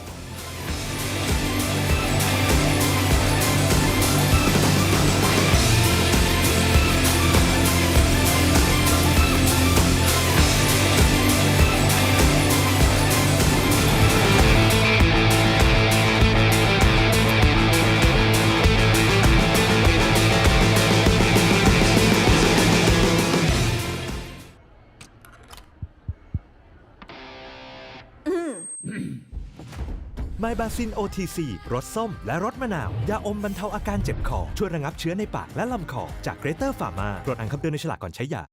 การเดียวที่ให้ของกลับบ้านด้วยเราชอบยาดมด้วยนะชอบยาดมด้วยดีเลยครับดีครับหอมด้วยนะคุณผู้ชมฮะตอนนี้ออนไมค์อยู่นะคะในช่วงของออนไลน์นะฮะเทเลวิชั่นใน YouTube Facebook ถกไม่เถียงคุณผู้ชมสามารถที่จะแสดงความคิดเห็นเพิ่มเติมเข้ามาทักเข้ามานะฮะ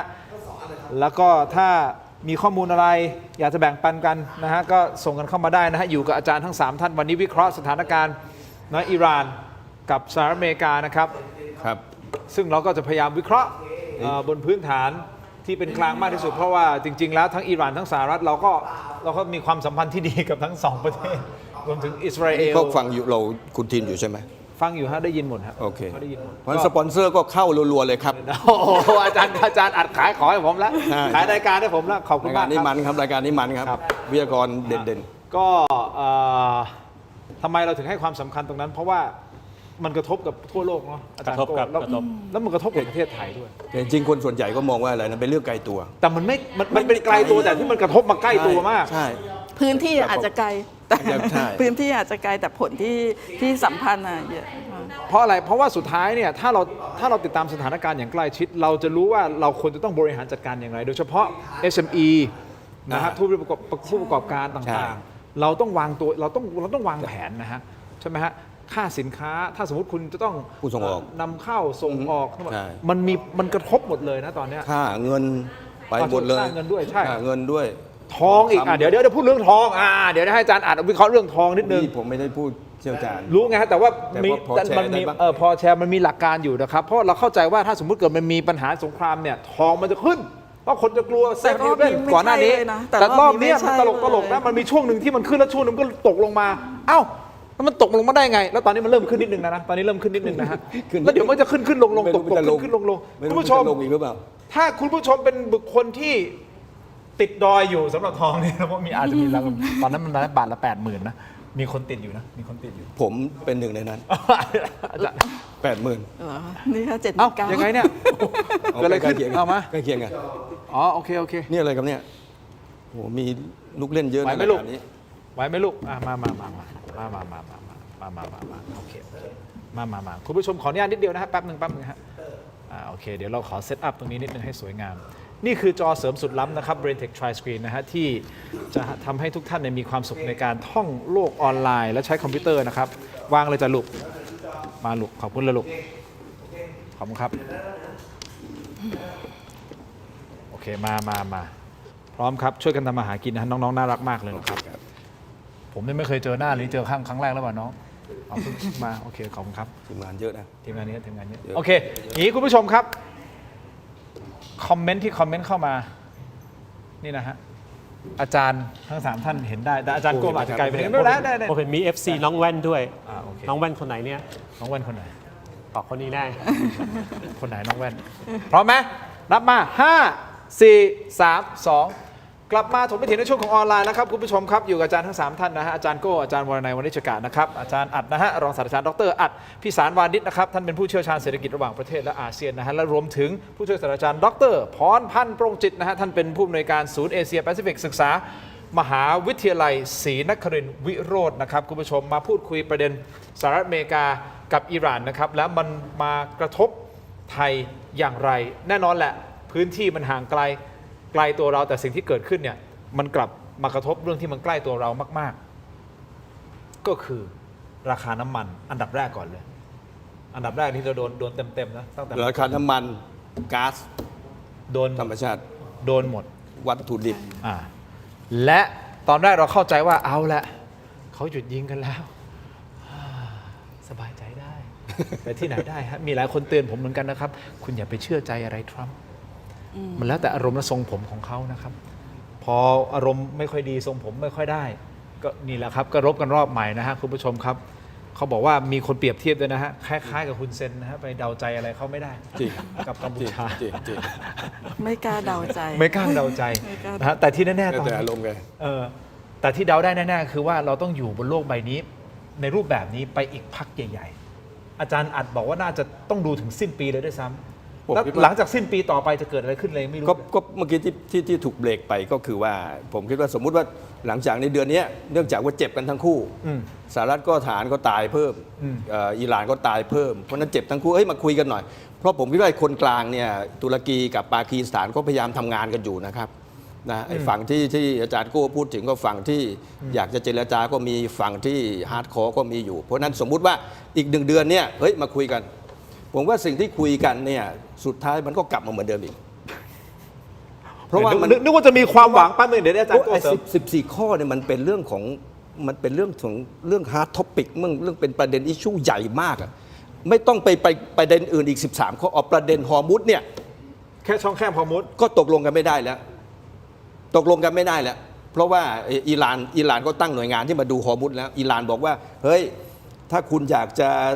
เอาน้ำมันออกนะคุณให้เอาเกาะลาลักเป็นหลักก็คือเอาทางเหนือของเกาะลาลักกันเป็นหลักเพื่อจะไปออกนั่นคือล็อกน้ำของเขาถ้าคุณออกไปฝั่งที่เป็นโอมานเนี่ยผมไม่รับประกันคุณนะมีทุ่นใต้น้ำอยู่นะแล้วคุณอาจจะโจมตีได้ไอ้ฝั่งนั้นก็สหรัฐคุมอยู่สหรัฐต้องการที่เป็นผู้พิทักษ์ฮอร์มุซนะครับโดนัลด์ทรัมป์ต้องการผู้พิทักษ์ฮอร์มุซแม้ว่า 20% ถูกยกเลิกไปแต่สหรัฐโดนัลด์ทรัมป์บอกว่าต้องการพิทักษ์ฮอร์มุซอยู่อิหร่านก็ต้องการคุมฮอร์มุซคุณทินคิดว่ามันจะจบยังไงงั้นคนนิดเดียวอาจารย์แล้วประธานาธิบดีโดนัลด์ทรัมป์คือใครจะไปคุมฮอร์มุซทำไมบ้านเขาก็ไม่ได้อยู่ตรงนั้น แล้วจะไปคุมทำไมผมคิดว่าโลกนี้ผมก็ต้องตอบว่าผลประโยชน์ทั้งหมดเลยผลประโยชน์ของสหรัฐทำไมต้องโจมตีอิหร่านผมพิการที่เนื่องจากรอบที่แล้วเนี่ยรอบแรกเนี่ยนะครับที่โจมตีมันไม่เป็นไปตามเป้าหมายเขาต้องการจะเปลี่ยนแปลงการปกครองเปลี่ยนแปลงการปกครองและสิ่งที่เขาได้คือน้ำมันเขาจะไปลงทุนน้ำมันที่นั่นสิ่งที่ไม่มีใครพูดถึงเลยก็คือเรื่องของแร่หายากของอิหร่านที่อยู่ในมหาศาลและสิ่งที่สหรัฐต้องการก็คือนอกจากน้ำมันก็คือแร่หายากซึ่งตอนนี้นี่ต้องไปนำเข้ามาจากจีนไงโดนัลด์ทรัมป์ไปไหนเนี่ยคุยเรื่องแร่หายากหมดเลยนะมา MOU กับไทยมั่งมา MOU มาเลเซียเวียดนามมั่งญี่ปุ่นมั่งไปหมดเลยแร่หายากโอเคแต่มันไม่เป็นตามนั้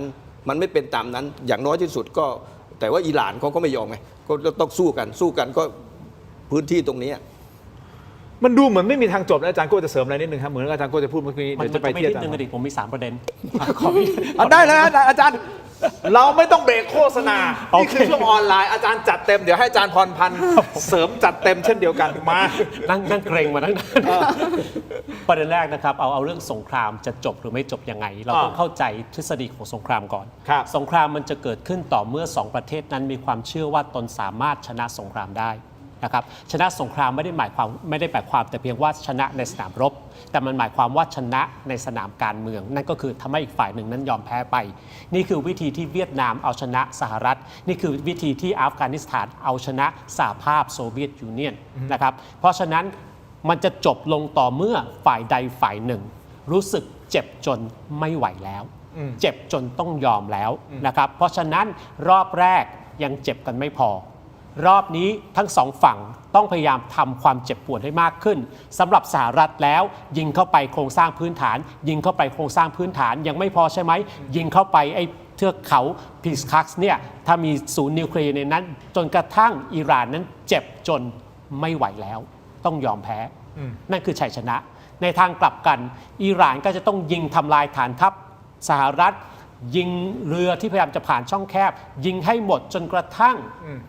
จะมี1 ล้านคนในสหรัฐออกมาประท้วง No King อีกครั้งกดดันให้ทรัมป์นั้นฉันเจ็บไม่ไหวแล้วฉันยอมดีกว่า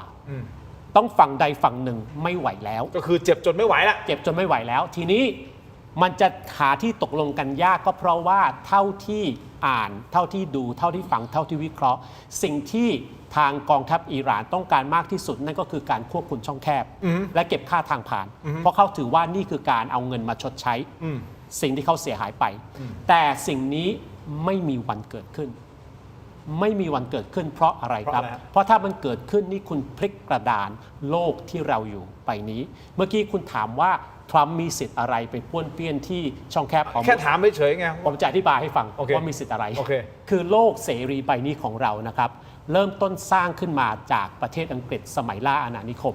นะครับหลักการของเขาก็คือว่าช่องแคบทุกช่องแคบที่เป็นทางการค้าทางทะเลต้องเปิดเสรีไม่มีใครจัดภาษีไม่มีใครเก็บค่าทางผ่านได้แต่ถ้าเป็นช่องแคบหรือคลองที่คนสร้างขึ้นมาโอเคคุณเก็บค่าทางผ่านได้เพราะว่าคนลงทุนสร้างขึ้นมาไม่ว่าจะเป็นคลองซูเอซไม่ว่าจะเป็นคลองปานามาอะไรก็แล้วแต่ช่องแคบธรรมชาติมันต้องเสรีคือต้องฟรีและสิ่งนี้มันฟรีและเสรีมาได้200 กว่าปีที่ผ่านมาเพราะว่า1กองทัพเรืออังกฤษมหาอำนาจที่สุดในโลกสามารถป้องกันสิทธิของการเดินเรือเสรีได้2หลังสงครามโลกครั้งที่2อังกฤษหมดไปอเมริกาขึ้นมาแทนกองทัพเรือสหรัฐอเมริกานั่นแหละการันตีการเดินเรืออย่างเสรีช่องแคบเหล่านี้เพราะฉะนั้นนี่คือเหตุผลที่ทรัมป์จะเอากองทัพเรือไปป้วนเปี้ยนและในยักษ์ของความเป็นจริงก็คือกองทัพเรือของสหรัฐป้วนเปี้ยนอยู่ตรงนั้นมา 70-80 ปีแล้วไม่ใช่เพิ่งป้วนเปี้ยนนี่คือโลกเสรีการค้าเสรีที่เราอยู่เพราะฉะนั้นไม่ว่าจะอิหร่าน จะเก็บค่าทางผ่าน หรือทรัมป์จะเก็บค่าทางผ่านนะครับมันเป็นไปไม่ได้และถ้าหากเป็นไปนั้นโลกมันจะพลิกไปเลยเพราะว่าถ้ามีใครคนหนึ่งทำได้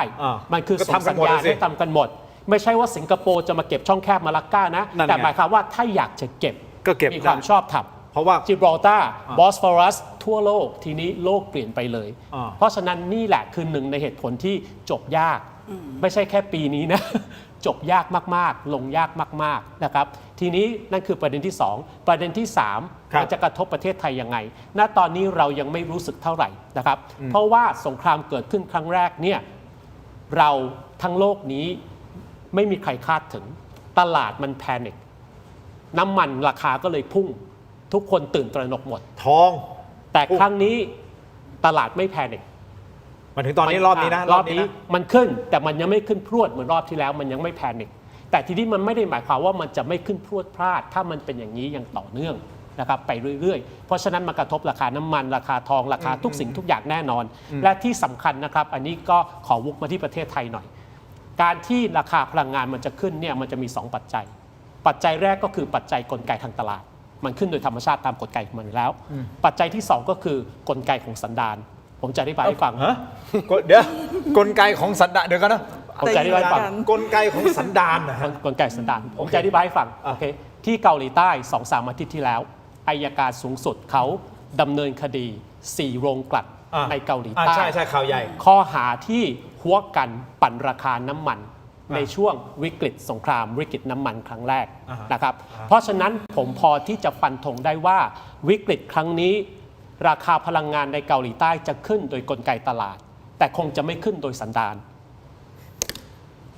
กลับมาที่ประเทศไทยผมก็ฟันธงให้ได้ว่ามันก็จะขึ้นตามกลไกตลาดและมันก็จะขึ้นตามสันดานด้วยเพราะว่าณบัดนาวไอโม่งยังจับไม่ได้โรงกลั่นก็ยังไม่มีใครกล้าแตะผมจบ3ประเด็นผมแล้วคุณดำเนินรายการคุณต่อไปนั้นไอ้ประเด็นกลไกตลาดlaw of demand อะไรlaw มันจะ law of สันดานในภาษาอังกฤษใช่เลย law of สันดานแปลไง law of สันดาน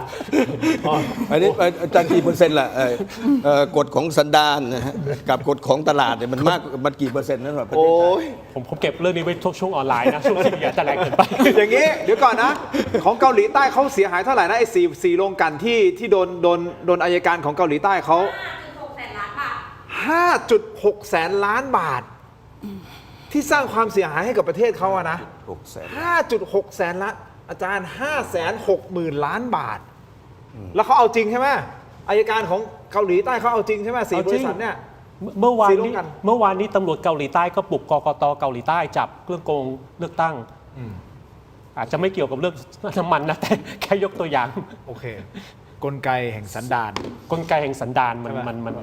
มันแก้มันไม่รู้จะแก้ก็ล้อสันดานอาจารย์พูดว่าจริงๆแล้วเนี่ยเรื่องของราคาน้ำมันจนรอบแรกจนถึงวันนี้เนี่ย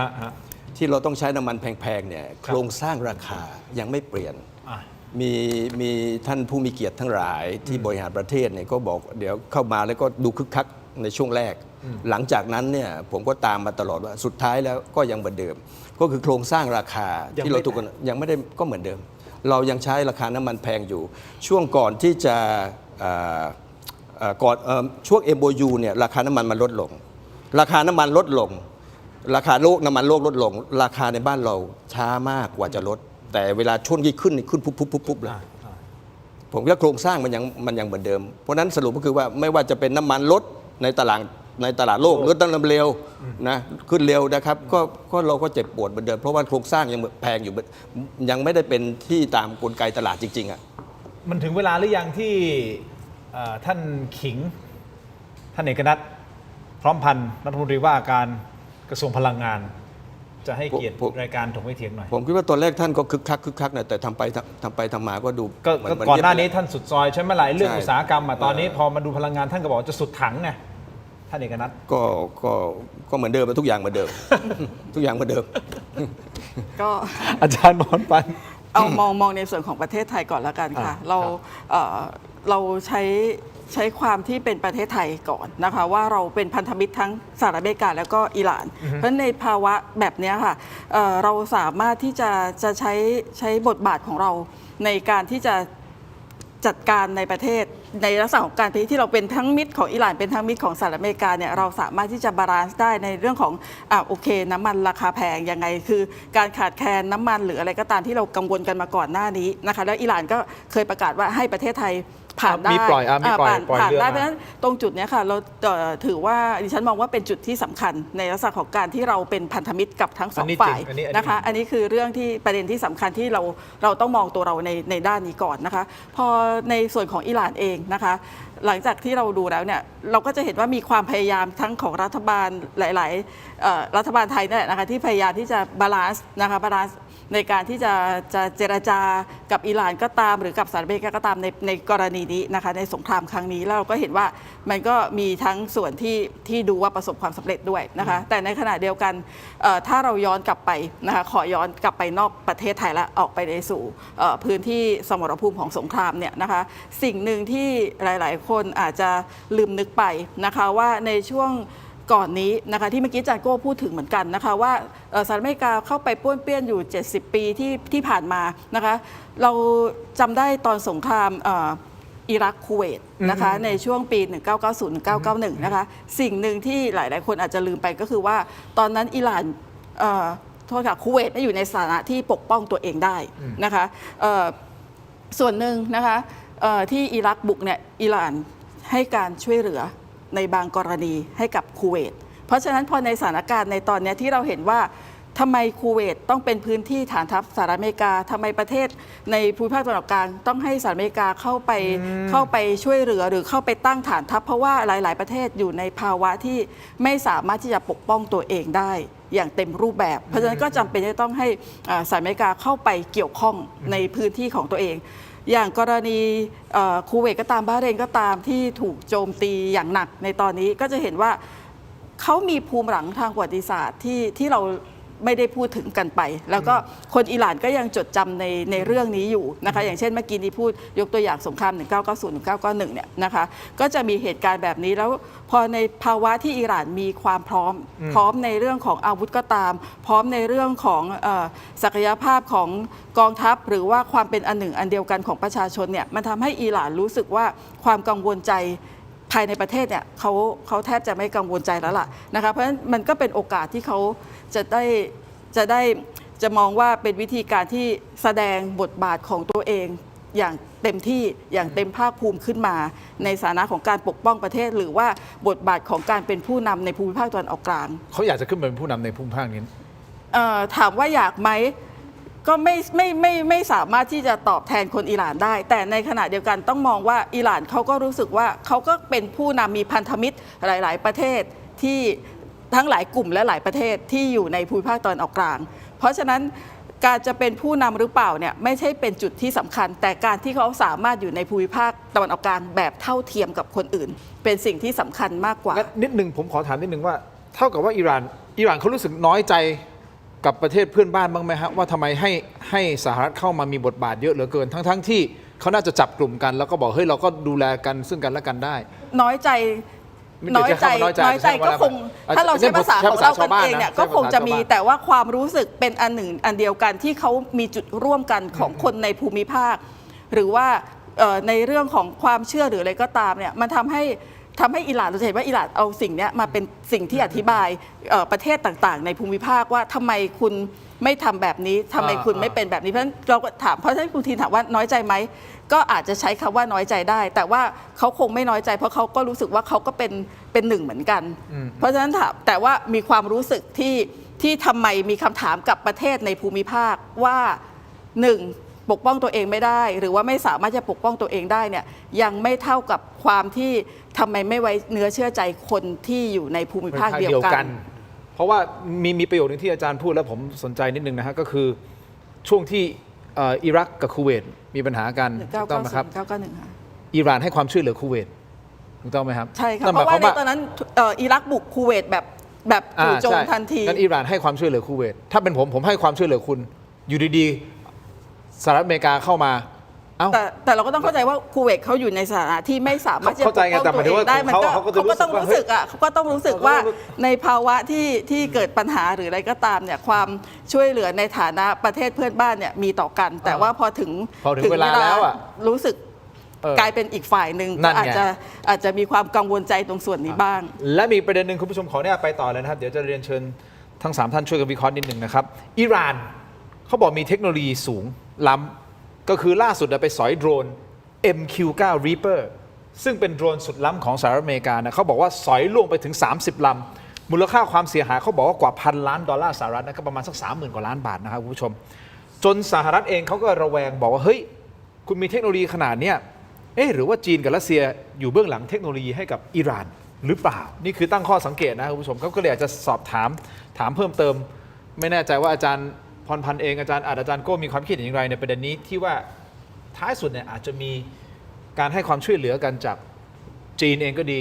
กับรัสเซียเองก็ดีที่ให้ต่ออิหร่านอาจารย์คิดไง เทคโนโลยีมันเป็นสิ่งที่สามารถที่จะแลกเปลี่ยนสามารถที่จะส่งต่อกันได้ แล้วเราก็ถ้าเกิดมองก็คือพันธมิตรของอิหร่านเนี่ยก็มีอยู่ไม่กี่ประเทศที่เราทราบกัน เพราะฉะนั้นถ้าถามว่าเทคโนโลยีเนี่ยสามารถที่จะส่งต่อกันได้ไหมหรือว่าสนับสนุนกันได้ไหมก็คิดว่ามีโอกาสที่จะซัพพอร์ตกันได้ แต่อิหร่านเองเขาก็ล้ำ แต่ ใน ข เรื่อง ณะ เทค เดี โน ยว โลยี กัน อยู่ ก็ แล้ว ต้อง ใช่ มอง ไหม ว่าอิหร่าน เพราะอาจารย์เคยคุยกับผม เขามีความทันสมัย แล้วเขาก็มีศักยภาพในการที่จะสร้างหรือว่าจะผลิต หรือว่าจะสร้างอาวุธของตัวเองได้ ซึ่งอันเนี้ยในฐานะที่ใช้ชีวิตอยู่ที่อิหร่านก็คือตอบคุณทินแบบตรงไปตรงมาเลยว่าก็ยืนยันในศักยภาพของอิหร่านในพื้นฐานของความสามารถของตัวเขาเองในระดับหนึ่งแต่ว่าเทคโนโลยีสมัยใหม่หรือว่าเทคโนโลยีที่ทันสมัยขนาดเนี้ยก็อาจจะต้องดูว่าในความร่วมมือของพันธมิตรเนี่ยเป็นยังไงนะคะ อาจารย์มีแสดงความคิดเห็น เขามีการพูดถึงเรื่องของโดรนอีโคโนมีนะครับที่หนึ่งโดรนของอิหร่านเนี่ยไม่ถึงประมาณ100,000 บาท100,000 บาท แต่ว่าของสหรัฐอเมริกาที่ใช้อาวุธไปถล่มเนี่ยโอ้โหหลายเป็นล้านบาท ผมคิดว่าประเด็นเนี่ยมีอยู่2 ส่วนก็คือสำหรับประเด็นคำถามก็คือว่าตัวอิหร่านเนี่ยหลังจากที่เปลี่ยนแปลงการปกครองมาเนี่ยนะครับหลังจากนั้นเนี่ยพอเปลี่ยนแปลงการปกครองก็เป็นกับสหรัฐเมื่อก่อนซีกันสุดท้ายก็เป็นศัตรูกันเพราะฉะนั้นตั้งแต่นั้นมาเนี่ยอิหร่านก็พัฒนาศักยภาพทางทหารเพิ่มมาอย่างต่อเนื่อง เราเห็นได้ส่วนหนึ่งก็มาจากการพัฒนาสมรรถนะของยูเรเนียมและอีกหลาย ๆ ตัว อันที่หนึ่งอันที่สองเนี่ยวันนี้เนี่ยพันธมิตรของอิหร่านเนี่ยแน่นอนที่สุดมีจีนมีรัสเซียหลัก ๆ เลยนะครับซึ่งจีนเนี่ยน้ำมันของจีนที่ซื้อปัจจุบันเนี่ยในตะวันออกกลางก็ซื้อจากอิหร่านมากที่สุดครับแล้วในด้านอาวุธยุทโธปกรณ์ต่าง ๆ ผมคิดว่ามันอาจจะไม่มีรายงานออกมานะแต่ผมคิดว่าความสัมพันธ์ของ2ประเทศนี้มันทั้งเศรษฐกิจและอาวุธไปพร้อม ๆ กันเพราะนั้นไม่น่าจะใช่คำถามว่าเป็นไปได้ไหมที่เขาใช้เทคโนโลยีกันก็เป็นไปได้อยู่แล้วประเทศบ้านใกล้เรือนเคียงของเรานี่ก็มีประเทศหนึ่งที่มีความสัมพันธ์กันที่ทางจีนก็ส่งความช่วยเหลือทางด้านทหารมาด้วยเช่นกันรัสเซียก็เช่นกันรัสเซียมีการแลกอาวุธกันระหว่างอิหร่านรัสเซียเนี่ยต้องการเอาโดรนจากอิหร่านนะไปสู้กับยูเครนนะเพราะว่าโดรนอิหร่านเนี่ยมีประสิทธิภาพมากนะครับคล้ายๆกับโดรนของยูเครนนะที่ไปถล่มกับรัสเซียเพราะฉะนั้นผมว่าเป็นไปได้ที่เทคโนโลยีเหล่านี้มีส่วนมาจากจีนแล้วก็รัสเซียเช่นกันไหนพูดถึงจีนแล้วคุณผู้ชมครับอาจารย์โก้จังหวะนี้นะที่สหรัฐอเมริกากำลังติดลมนะครับในตะวันออกกลางนะก็คือยังวุ่นวายอยู่เนี่ยโอ้โหโจมตีเขา12 คืนติดนี่นะฮะคุณผู้ชมครับปรากฏว่าจีนก็มีการใช้จังหวะนี้แหละทดสอบขีปนาวุธนิวเคลียร์จากเรือดำน้ำพิสัยไกลกว่า 10,000 กิโลเมตรในมหาสมุทรแปซิฟิกนี่คือการส่งสัญญาณอะไรหรือเปล่าสื่อสารทางการเมืองยังไงให้กับสหรัฐอเมริกาโดยที่จีนเขาไม่ได้พูดอะไรเลยนะเขาแค่ทดสอบขีปนาวุธมันบ่งบอกอะไรบ้างครับคือส่งสัญญาณมันส่งสัญญาณอยู่แล้วแต่คำถามคือว่ามันส่งสัญญาณเกี่ยวกับเรื่องอิหร่านหรือว่าส่งสัญญาณเกี่ยวกับเรื่องไต้หวันโจทย์ใหญ่ของจีนไม่ใช่อิหร่านโจทย์ใหญ่ของจีนคือไต้หวันและอย่างที่ท่านสีจิ้นผิงได้ประกาศไว้ในวันที่สาบานตนเป็นประธานาธิบดีว่าเลกาซีของเขาก็คือเอาไต้หวันกลับคืนสู่อ้อมอกของจีนแผ่นดินใหญ่จีนมีหนึ่งเดียวนะครับเพราะฉะนั้นมันตีความได้2 ทางแต่ที่แน่ๆเขาส่งสัญญาณแสดงศักยภาพนะครับและถ้าจะต่อเรื่องการแชร์เทคโนโลยีนะครับเราก็ต้องเข้าใจในแม่ภูมิรัฐศาสตร์โลกมันแบ่งเป็นขั้วตลอดเวลาสงครามเย็นก็มีขั้วสหรัฐกับขั้วโซเวียตยูเนียนหลังจากนั้นก็เหลืออยู่ขั้วเดียวแต่หลังจากนั้นก็จะมีขั้วสหรัฐกับขั้วจีนและขั้วจีนนี่ก็รวมถึงรัสเซียรวมถึงอิหร่านและก็มีประเทศใหญ่ๆอย่างบราซิลกับอินเดียที่ เล่นไปได้ทั้งสองทาง แต่ขั้วเนี่ย Axis ที่เป็นอิหร่านจีนกับรัสเซียเนี่ยเขาค้าขายเขาแชร์เทคโนโลยีเขาแชร์อาวุธเขาซื้อขายอาวุธกันอยู่แล้วเพราะฉะนั้นถ้าใครบอกว่าอาวุธของอิหร่านนั้นจีนหรือรัสเซียช่วยผมก็บอกว่าก็แน่สิถ้าไม่ช่วยนี่ละแปลกมันก็ต้องช่วยกันสิเพราะมันอยู่ในบล็อกเดียวกันนะครับและถ้าเราเอ็กซเรย์ลงไปใกล้กว่านั้นอีกถ้าพูดถึงภูมิภาคตะวันออกกลางเราก็ต้องเข้าใจภูมิรัฐศาสตร์ในภูมิภาคนั้นด้วยภูมิภาคนั้นนะครับไม่ใช่พี่น้องรักกันนะไม่เหมือนกับภูมิภาคของเราที่เรารักกับกัมพูชารักกับเมียนมารักกับลาวเขาไม่ได้รักกันนะครับเขาชิงดีชิงเด่นเพื่อที่จะเป็น regional hegemon นั่นก็คือมหาอำนาจภูมิภาคชิงดีชิงเด่นระหว่างใครบ้างคือคุณมีอิหร่านคุณมีตุรกีคุณมีซาอุดิคุณมี UAE และคุณก็มีอิสราเอลอิสราเอลก็เป็นอิสราเอลของตัวเองมีสหรัฐเป็นแบ็กอัพอิหร่านก็อยู่ในบล็อกของจีนกับรัสเซียแล้วก็นิกายชีอะนะครับ UAE ตุรกีกับซาอุดิเป็นบล็อกซุนนีแต่ไม่ได้หมายความว่าเขาชอบพอกันทั้ง3ประเทศนี้ก็ชิงดีชิงเด่นเพื่อที่จะเป็นใหญ่ในภูมิภาคนี้ยกตัวอย่างในสงครามกลางเมืองซีเรียเนี่ยแต่ละประเทศถือหางกองกำลังติดอาวุธไม่เหมือนกันทั้งไม่เหมือนกันสักประเทศแต่สุดท้ายแล้วกองกำลังที่ตุรกีให้ทายตอนนี้ครองอำนาจที่เยเมนก็เหมือนกันนะครับอิหร่านสนับสนุนฮุตี้ซาอุดิอาระเบียสนับสนุนรัฐบาลที่เป็นอยู่ณตอนนี้ UAE สนับสนุนกองกำลังที่อยู่ทางภาคใต้เขาเรียกว่า Southern Trans Something Council อีกกลุ่มหนึ่งเพราะฉะนั้นภูมิภาคนี้ไม่มีใครชอบใครทุกคนเป็นคู่แข่งซึ่งกันและกันทั้งนั้น โอ้โหภูมิรัฐศาสตร์ ภูมิรัฐศาสตร์ซึ่งเป็น มันซับซ้อน มันซับซ้อน มันซับซ้อนนะมันหลายชั้นนะฮะคุณผู้ชมครับ อิหร่านก็อยู่ในกลุ่มบริกส์นะบราซิลรัสเซียอินเดียไชน่าเซาท์แอฟริกาอิหร่านก็อยู่ในนั้นเพราะนั้นความสัมพันธ์ด้านเศรษฐกิจอิหร่านก็ต้องคบจีนแล้วก็คบรัสเซียซึ่งเป็นศัตรูตัวหลักสำคัญของสหรัฐอเมริกาสหรัฐอเมริกาก็ไม่ชอบจีนอยู่แล้วมันก็เป็นไปได้ที่เขาจะเกื้อหนุนกันในหลากหลายมิติครับ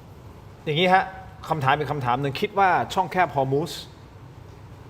มันจะกลับมาเหมือนเดิมได้ไหมก่อนที่จะมีการถล่มอิหร่านตั้งแต่วันน่าจะวันที่เท่าไหร่นะของกุมภาพันธ์28ป่ะหรือสัก28 กุมภาพันธ์28 กุมภาพันธ์ผมว่าจะมีโอกาสกลับมาเหมือนเดิมได้ไหมครับมันจะมีจุดเปลี่ยนที่อาจจะเปลี่ยนหรือไม่อาจจะเปลี่ยน2จุดที่เราต้องจับตาดูอันแรกก็คือเลือกตั้งในอิสราเอลน่าจะเดือนตุลาถ้าจำไม่ผิดนะครับอันที่2ก็คือเลือกตั้งมิดเทอมในสหรัฐเหตุการณ์การเมืองในประเทศของทั้ง2ประเทศนี้มันจะเป็นจุดชี้วัดว่าสงครามนี้จะยุติได้เร็วขึ้นหรือว่าจะยาวไปเรื่อยๆเราต้องมอง2เหตุการณ์นี้ระหว่างทางนั้นยังมองไม่ออกว่าจะมีเหตุผลอันใดที่ทำให้หยุดยิงกันผมมองอาจจะเห็นต่างกันได้เลยครับแม่เราคุยกันผมคิดว่าไม่เหมือนเดิมอีกแล้วโลกของเส้นทางน้ำมันจะไม่เหมือนเดิมอีกแล้วโดยเฉพาะยิ่งในช่องแคบฮอร์มุซเพราะมันมีความเสี่ยงเรื่องของความไม่มั่นคงในการขนส่งเพราะนั้นวันนี้เนี่ยเส้นทางในการขนส่งน้ำมันผมคิดว่าบทบาทของช่องแคบฮอร์มุซในเรื่องน้ำมันและการส่งสินค้าจากประเทศไทยเข้าไปในตะวันออกกลางเนี่ยวันนี้เป็นโจทย์ใหญ่ของประเทศไทยและของเอเชียที่จะส่งไปยังไงเอเชียเองเนี่ยจะต้องไปหาห่วงโซ่อุตสาหกรรมน้ำมันใหม่แล้วล่ะผมคิดว่าประเทศที่น่าจะมีโอกาสก็เป็นสหรัฐอเมริกาอันหนึ่งที่ผมไม่ได้พูดว่าสหรัฐอเมริกาต้องการอะไรสหรัฐอเมริกาเป็นประเทศที่ขายน้ำมันนะครับเพราะนั้นส่วนช่วงหลังๆ 2-3 เดือนที่ผ่านมาเราก็ไปซื้อน้ำมันจากอเมริกาเยอะเขาต้องการลูกค้าเหมือนกันก็ต้องการลูกค้าเหมือนกันเพราะนั้นผมคิดว่าบทบาทของช่องแคบฮอร์มุซในแง่ของการส่งน้ำมันออกมาแล้วก็สินค้าเข้าไปเนี่ยยากลำบากผู้ประกอบการไทยต้องหาเส้นทางในการขนส่งสินค้าใหม่แล้วล่ะเราส่งไปตอนออกกลางปีนึงประมาณสัก400,000 ล้านบาทก็ประมาณสัก 4% ของการส่งออกทั้งหมดเพราะนั้นถ้าไม่หาเส้นทางใหม่ได้นะครับ400,000 ล้านประมาณ 4% ของการส่งออกทั้งหมดเนี่ยกระเทือนแน่ๆในสินค้าที่เราส่งเข้าไปในช่องแคบฮอร์มุซเนี่ยส่งไปหลายท่าเรือในนั้นนะครับท่าเรือหนึ่งก็คือท่าเรือที่เราส่งไปมากที่สุดท่าเรือชื่ออะไรแหมอยู่ใน UAE เนี่ยจำชื่อไม่ได้แล้วไม่รู้อาจารย์พรพันธ์ช่วยกันคิดนิดนึงจาเบลอารีจาเบลอารีนะเป็นท่าเรือใหญ่ที่สินค้าไทยเนี่ยไปสมมติเราเทียบมันเป็น 100% ในนั้นน่ะในผ่านช่องแคบเข้าไปนะครับมีหลายท่าเรือมีท่าเรือในบาเรนบ้างในซาอุมาคูเบตบ้างแต่ที่เราไปที่ UAE เนี่ยท่าเรือใหญ่ที่เป็นศูนย์กระจายสินค้าไทยประมาณ 50% ตู้คอนเทนเนอร์เนี่ยลงไปที่นั่น 50% แล้วก็กระจายไปแล้วมันอยู่ในข้างในของฮอร์มุซเพราะนั้นเนี่ยวันนี้เนี่ยต้องหาช่องทางใหม่นะซึ่งมันยากเรื่องใหญ่นะเนี่ยมันสมมุติว่า ฮอร์มุซยังไม่สงบวิกฤตฮอร์มุซยังเป็นแบบนี้ วิกฤตของทะเลแดงมาเนี่ยนู่นตลาดยุโรปต่อนะถ้าไม่ไปตลาดยุโรปท่านก็อ้อมแหลมกูดโฮปไปนะ2 ตลาดนี้ในตลาดยุโรปเนี่ย8 แสนล้านนะไอ้นี่ตะวันออกกลาง4 แสนล้านนะ1 เท่าไหร่ 1.2 ล้านล้านอ่ะมูลค่า 1.2 ล้านล้านที่เสี่ยงของส่งออกไทยไปยัง 2 ตลาดใหญ่ตะวันออกกลางแล้วก็ยุโรปครับ อาจารย์นิดนึงผมจะไปอาจารย์พรพันธ์ นิดเดียวเขาตอนนี้เขา desperate กันมาก จนมีการพูดคุยกันรื้อคืนเส้นทาง Silk Road ใช่ ทางบก ทางสายไหมอะ เส้นทางสายไหม แต่เขาไปประเมินมาแล้วว่า ไม่ เรือบรรทุกน้ำมันลำหนึ่งเนี่ยถ้าจะไปเอาเส้นทางสายไหมนะต้องใช้รถบรรทุก 50,000 คัน ไม่คุ้ม จบแค่นั้น จบแค่นั้น ไม่คุ้มหรือว่าหรือถ้าคุ้มก็คือก็วนกลับไปลูปเดิม ก็จะเจอจีนเจออิหร่านเจอเหมือนเดิม ทางบกก็ยิ่งชนแต่ละประเทศ ก็เหมือน แต่ละประเทศ เดิมเข้าไป เขาใช้ผ่านไหมมันก็เป็นปัญหา ประเทศหนึ่งที่ผมคิดว่าเป็นจุดน่าจะเป็นจุดสำคัญก็คือประเทศตุรกี ตุรกี เพราะว่าปัจจุบันเนี่ยมีท่อน้ำมันเนี่ยจากถ้าจำไม่ผิดน่าจะเป็นอิรักเนี่ยไปตุรกี เพราะฉะนั้นตุรกีก็อาจจะเป็นช่องทางหนึ่งในการกระจายน้ำมัน และก็สินค้าลงที่ตุรกีแล้วก็กระจายออกไปในตะวันออกกลางนะครับก็อาจจะเป็นผมประเมินเองนะเป็นอีกช่องทางหนึ่ง อาจารย์พรพันธ์ครับฮอร์มุสกับบัตแอลมันเดฟนะครับถ้ามีการถูกเข้าไปยึดไปครอบครองโดยอิหร่านกับฮูตีในเยเมน แล้วจากการควบคุมทั้งหมด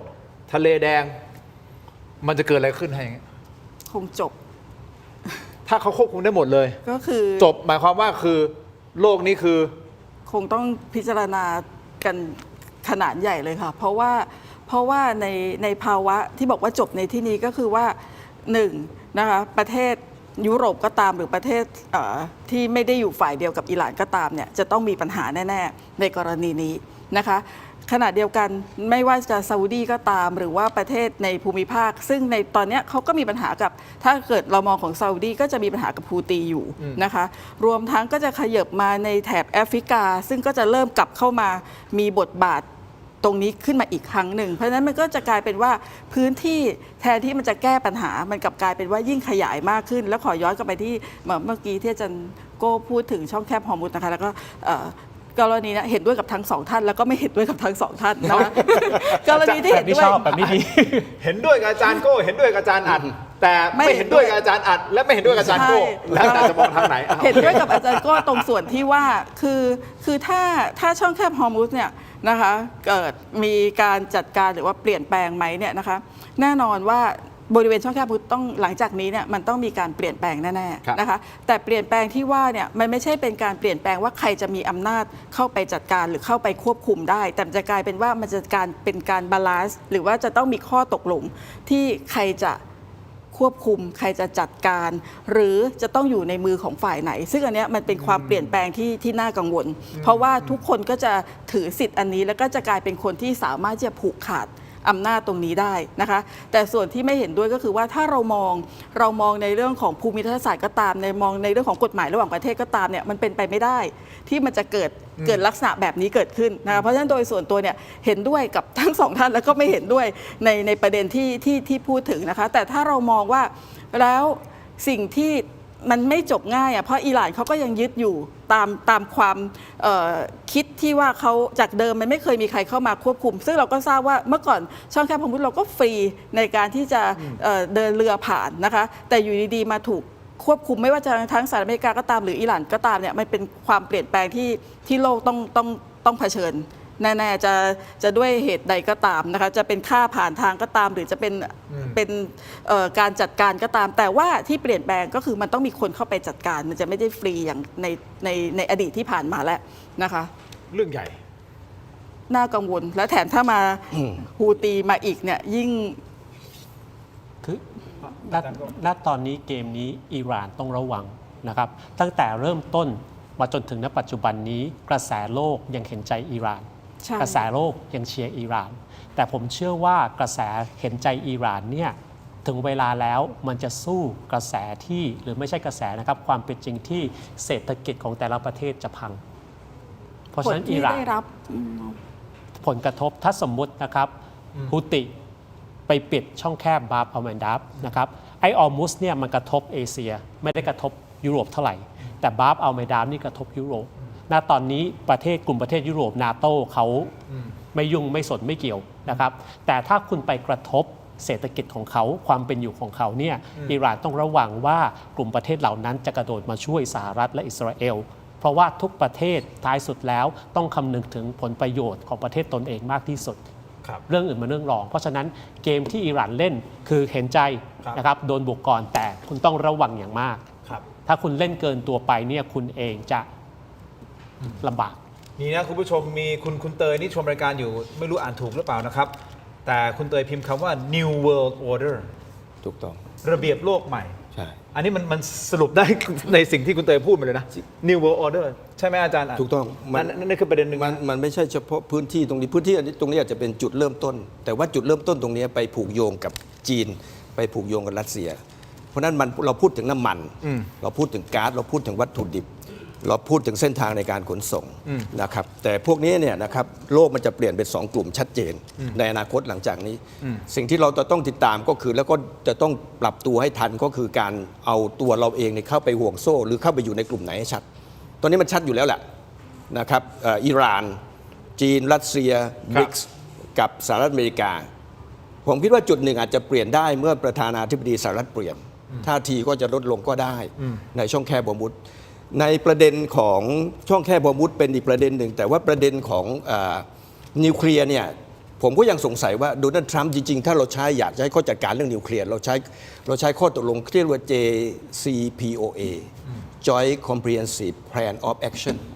โดนัลด์ทรัมป์ไปเอาออกทำไมถ้าคุณอยากจะจัดการของเขาซึ่งอิหร่านนี่ก็อยู่ในข้อตกลงนี้อยู่แล้ว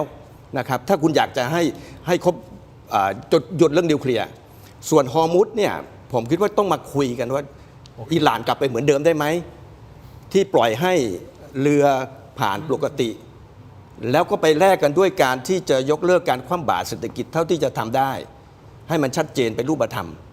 ผมคิดว่าไม่ต้องเป็น14 ข้อเอาเลือกประเด็นหลักๆเอาแค่นี้ก่อนเอาประเด็นหลักๆแล้วไปคุยกับเขาเพื่อตรงนี้มันหยุดไม่อย่างนั้นกระทบยาวแน่นอนครับมันไม่น่าจะหยุดไม่ลืมอิสราเอลด้วยนะอีกตัวประเด็นอิสราเอลถูกต้องเรื่องไม่ลืมอิสราเอลด้วยที่ยังทำให้หลายๆอย่างมันตัวปั่นใช่ไหมมันตัดสินใจยากแล้วก็ไม่คลี่คลายอิสราเอลคือเหมือนเป็นตัวแคตตาลิสต์หรือตัวเร่งเพื่อที่จะไม่ให้มันคลี่คลายได้ไหมกลับไปสู่ประเด็นของอาจารย์โก้ว่าก็การเลือกตั้งในอิสราเอลอาจจะเป็นตัวหนึ่งที่จะทำให้สถานการณ์มันคลี่คลายลงก็ได้การเมืองภายในอิสราเอลที่ใช่ค่ะเบนจามินเนทันยาฮูซึ่งเนทันยาฮูนี่สายขวาอนุรักษ์สุดโต่งไซออนิสต์สุดโต่งไม่ยอมลงและพันธมิตรเขาก็ไม่ยอมให้ลงทีนี้สิ่งที่น่าสนใจก็คือว่าเรายังไม่รู้แท้แน่ชัดว่าประชาชนชาวอิสราเอลนั้นรู้สึกยังไงก็จริงเราแค่รู้ว่าเขาชอบมาอยู่ในประเทศไทยแต่เราไม่รู้ว่าเขารู้สึกยังไงเกี่ยวกับเรื่องนี้ภาคใต้ใช่ไหมภาคใต้บนเกาะนี้ใช่ไหมเพราะฉะนั้นผลการเลือกตั้งอาจจะแสดงให้เห็นว่าเขารู้สึกยังไงอาจจะเป็นทิศทางหรือมีความคลี่คลายเห็นภาพมากขึ้นหรือว่าแย่ลงอันนี้แล้วแต่ตุลาใช่ไหมตุลาใช่ไหมอาจารย์โก้เพราะเราลืมพูดถึงตัวแปรสำคัญไปเดี๋ยวก็ลองดูนะฮะว่าเลือกตั้งของอิสราเอลที่จะถึงนี่ในเดือนตุลาจะออกมาเป็นยังไงนะแต่ที่แน่ๆเลือกตั้งกลางเทอมของสหรัฐอเมริกากำลังจะเกิดขึ้นประมาณสัก 3-4 เดือนจากนี้นะครับคุณผู้ชมและทำเนียบขาวของสหรัฐอเมริกาก็ทำคลิปออกมาอีกแล้วนะฮะปั่นกันหน่อยนะคุณผู้ชมจำได้ไหมฮะตอนที่สหรัฐอเมริการบกับอิหร่านครั้งแรกครั้งก่อนเนี่ยทางสหรัฐทำคลิป AI ปลุกใจคนรักชาติเป็นคลิปแบบ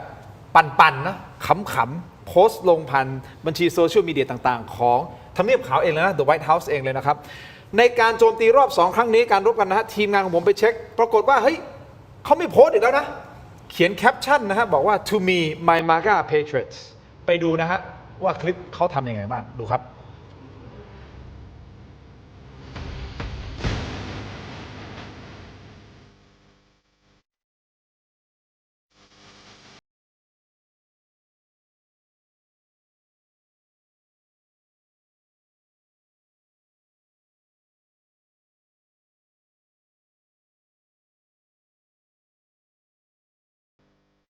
ในนี้คุณผู้ชมเขาทำแบบเหมือนอินเทอร์เฟซเลือกตัวละครในเกมต่อสู้เป็นคาแรคเตอร์ของนักการเมืองแต่ละคนนะฮะมีตั้งแต่นี่ประธานาธิบดีโดนัลด์ทรัมป์นะครับแล้วยังมีรองประธานาธิบดีเจดีแวนซ์ยังมีสกอตต์เบสเซตนะฮะเป็นรัฐมนตรีว่าการกระทรวงการคลังของสหรัฐนี่นะครับยังมีมาร์โกรูบิโอคนนี้ก็คือรัฐมนตรีว่าการกระทรวงการต่างประเทศนะโรเบิร์ตเอฟเคนเนดีจูเนียร์เป็นรัฐมนตรีว่าการกระทรวงสาธารณสุขนะฮะและยังมีพีทเฮดเซก พี่เทเซกคนนี้นะฮะเป็นรัฐมนตรีกระทรวงกลาโหมสหรัฐหรือว่าที่เขาเรียกว่ากระทรวงสงครามนะตอนนี้นะครับผู้ชม นี่คือบัญชีอย่างเป็นทางการของ White House นะฮะของทำเนียบขาวโพสต์คลิปแบบนี้เขาต้องการที่จะบอกอะไรฮะว่าสู้ไม่ถอยเหรอหรือไงฮะแล้วนั่นคือ make America great again ไงใช่ไหมฮะเขาก็ลองบอกไง make America great again make America healthy again ซึ่งแต่ละคนก็จะมีบทบาทที่แตกต่างกันไปเพราะแต่ละคนก็จะดูแลกระทรวงที่แตกต่างกันไปถูกต้องไหมครับ ครับ แต่ที่แน่ๆคุณผู้ชมขอไปอีกอันหนึ่งได้ไหมฮะมีการประกาศรับสมัครหาคนเพิ่มมาเติมในกองทัพสหรัฐ2 วันที่ผ่านมาหลังเหตุการณ์รอบ2นะครับคุณผู้ชมครับ U.S. Department of War ได้โพสต์ภาพประกาศรับสมัครทหารโดยใช้ copy บอกว่า send me นี่ send me นี่หรือแปลว่าส่งฉันไปนี่ฮะ send me คืออย่างนี้มีคนถูกแท็กด้วยนะครับก็คือชอนพาร์เนลเป็นโฆษกหลักของกระทรวงกลาโหมสหรัฐและเป็นทหารผ่านศึกระดับแถวหน้ากลายเป็นว่า2 อย่างนี้ครับอันหนึ่งคือทำบอกว่าเฮ้ย make America great again อีกอันหนึ่งประกาศรับสมัครทหารเพื่อที่จะส่งพวกเราไปรบเหรอเพราะตอนนี้เอาตึงๆนะในอ่าวตอนนี้นะครับที่ตะวันออกกลางมีทหารสหรัฐประมาณสัก 50,000 นายนะประจำการอยู่ในบริเวณนั้นนั่นหมายความว่าเขากำลังจะต้องเพิ่มคนเข้าไปอีกเหรอมันเป็นการส่งสัญญาณอะไรรวมถึงของ White House อาจารย์กู้มองไงครับว่าไอ้2 อย่างนี้มันมาพร้อมๆกันไล่เลี่ยกันเขากำลังเตรียมพร้อมอะไรกันอยู่คือก็ส่งสัญญาณว่ากูสู้ไม่ถอยลุยเต็มที่คือถ้าสมมติว่าสหรัฐยกพลขึ้นบกนะครับขึ้นบกที่อิหร่านเนี่ยผิดกฎหมายทันทีคุณไม่มีอำนาจจะส่งทหารไปบุกอันนั้นชัดเจนผิดกฎหมายทันทีเพราะฉะนั้นไม่คิดว่าจะไปถึงตรงนั้นแต่ถ้าเอาทุกอย่างมารวมกันเนี่ยผมว่าสิ่งที่สำคัญเราก็ต้องเข้าใจโดนัลด์ทรัมป์ว่าทำไมเขาเป็นแบบนี้ทำไมทำแบบนี้นะครับผมว่าไม่มีใครเถียงนะครับว่าโดนัลด์ทรัมป์เนี่ยเป็น narcissist หลงตัวเองแต่ narcissist เนี่ยมี2 แบบ grandiose narcissistic หลงตัวเองว่าตัวเองยิ่งใหญ่ vulnerable narcissist หลงตัวเองแบบเปราะบางถ้าหลงตัวเองแบบยิ่งใหญ่เนี่ยมันจะไม่มีอะไรมาแตะต้องเราได้เราแค่สะบัดไม่เป็นไรอะไรกระทบกระทั่งก็แค่สะบัดไปแต่โดนัลด์ทรัมป์เป็น narcissist แบบ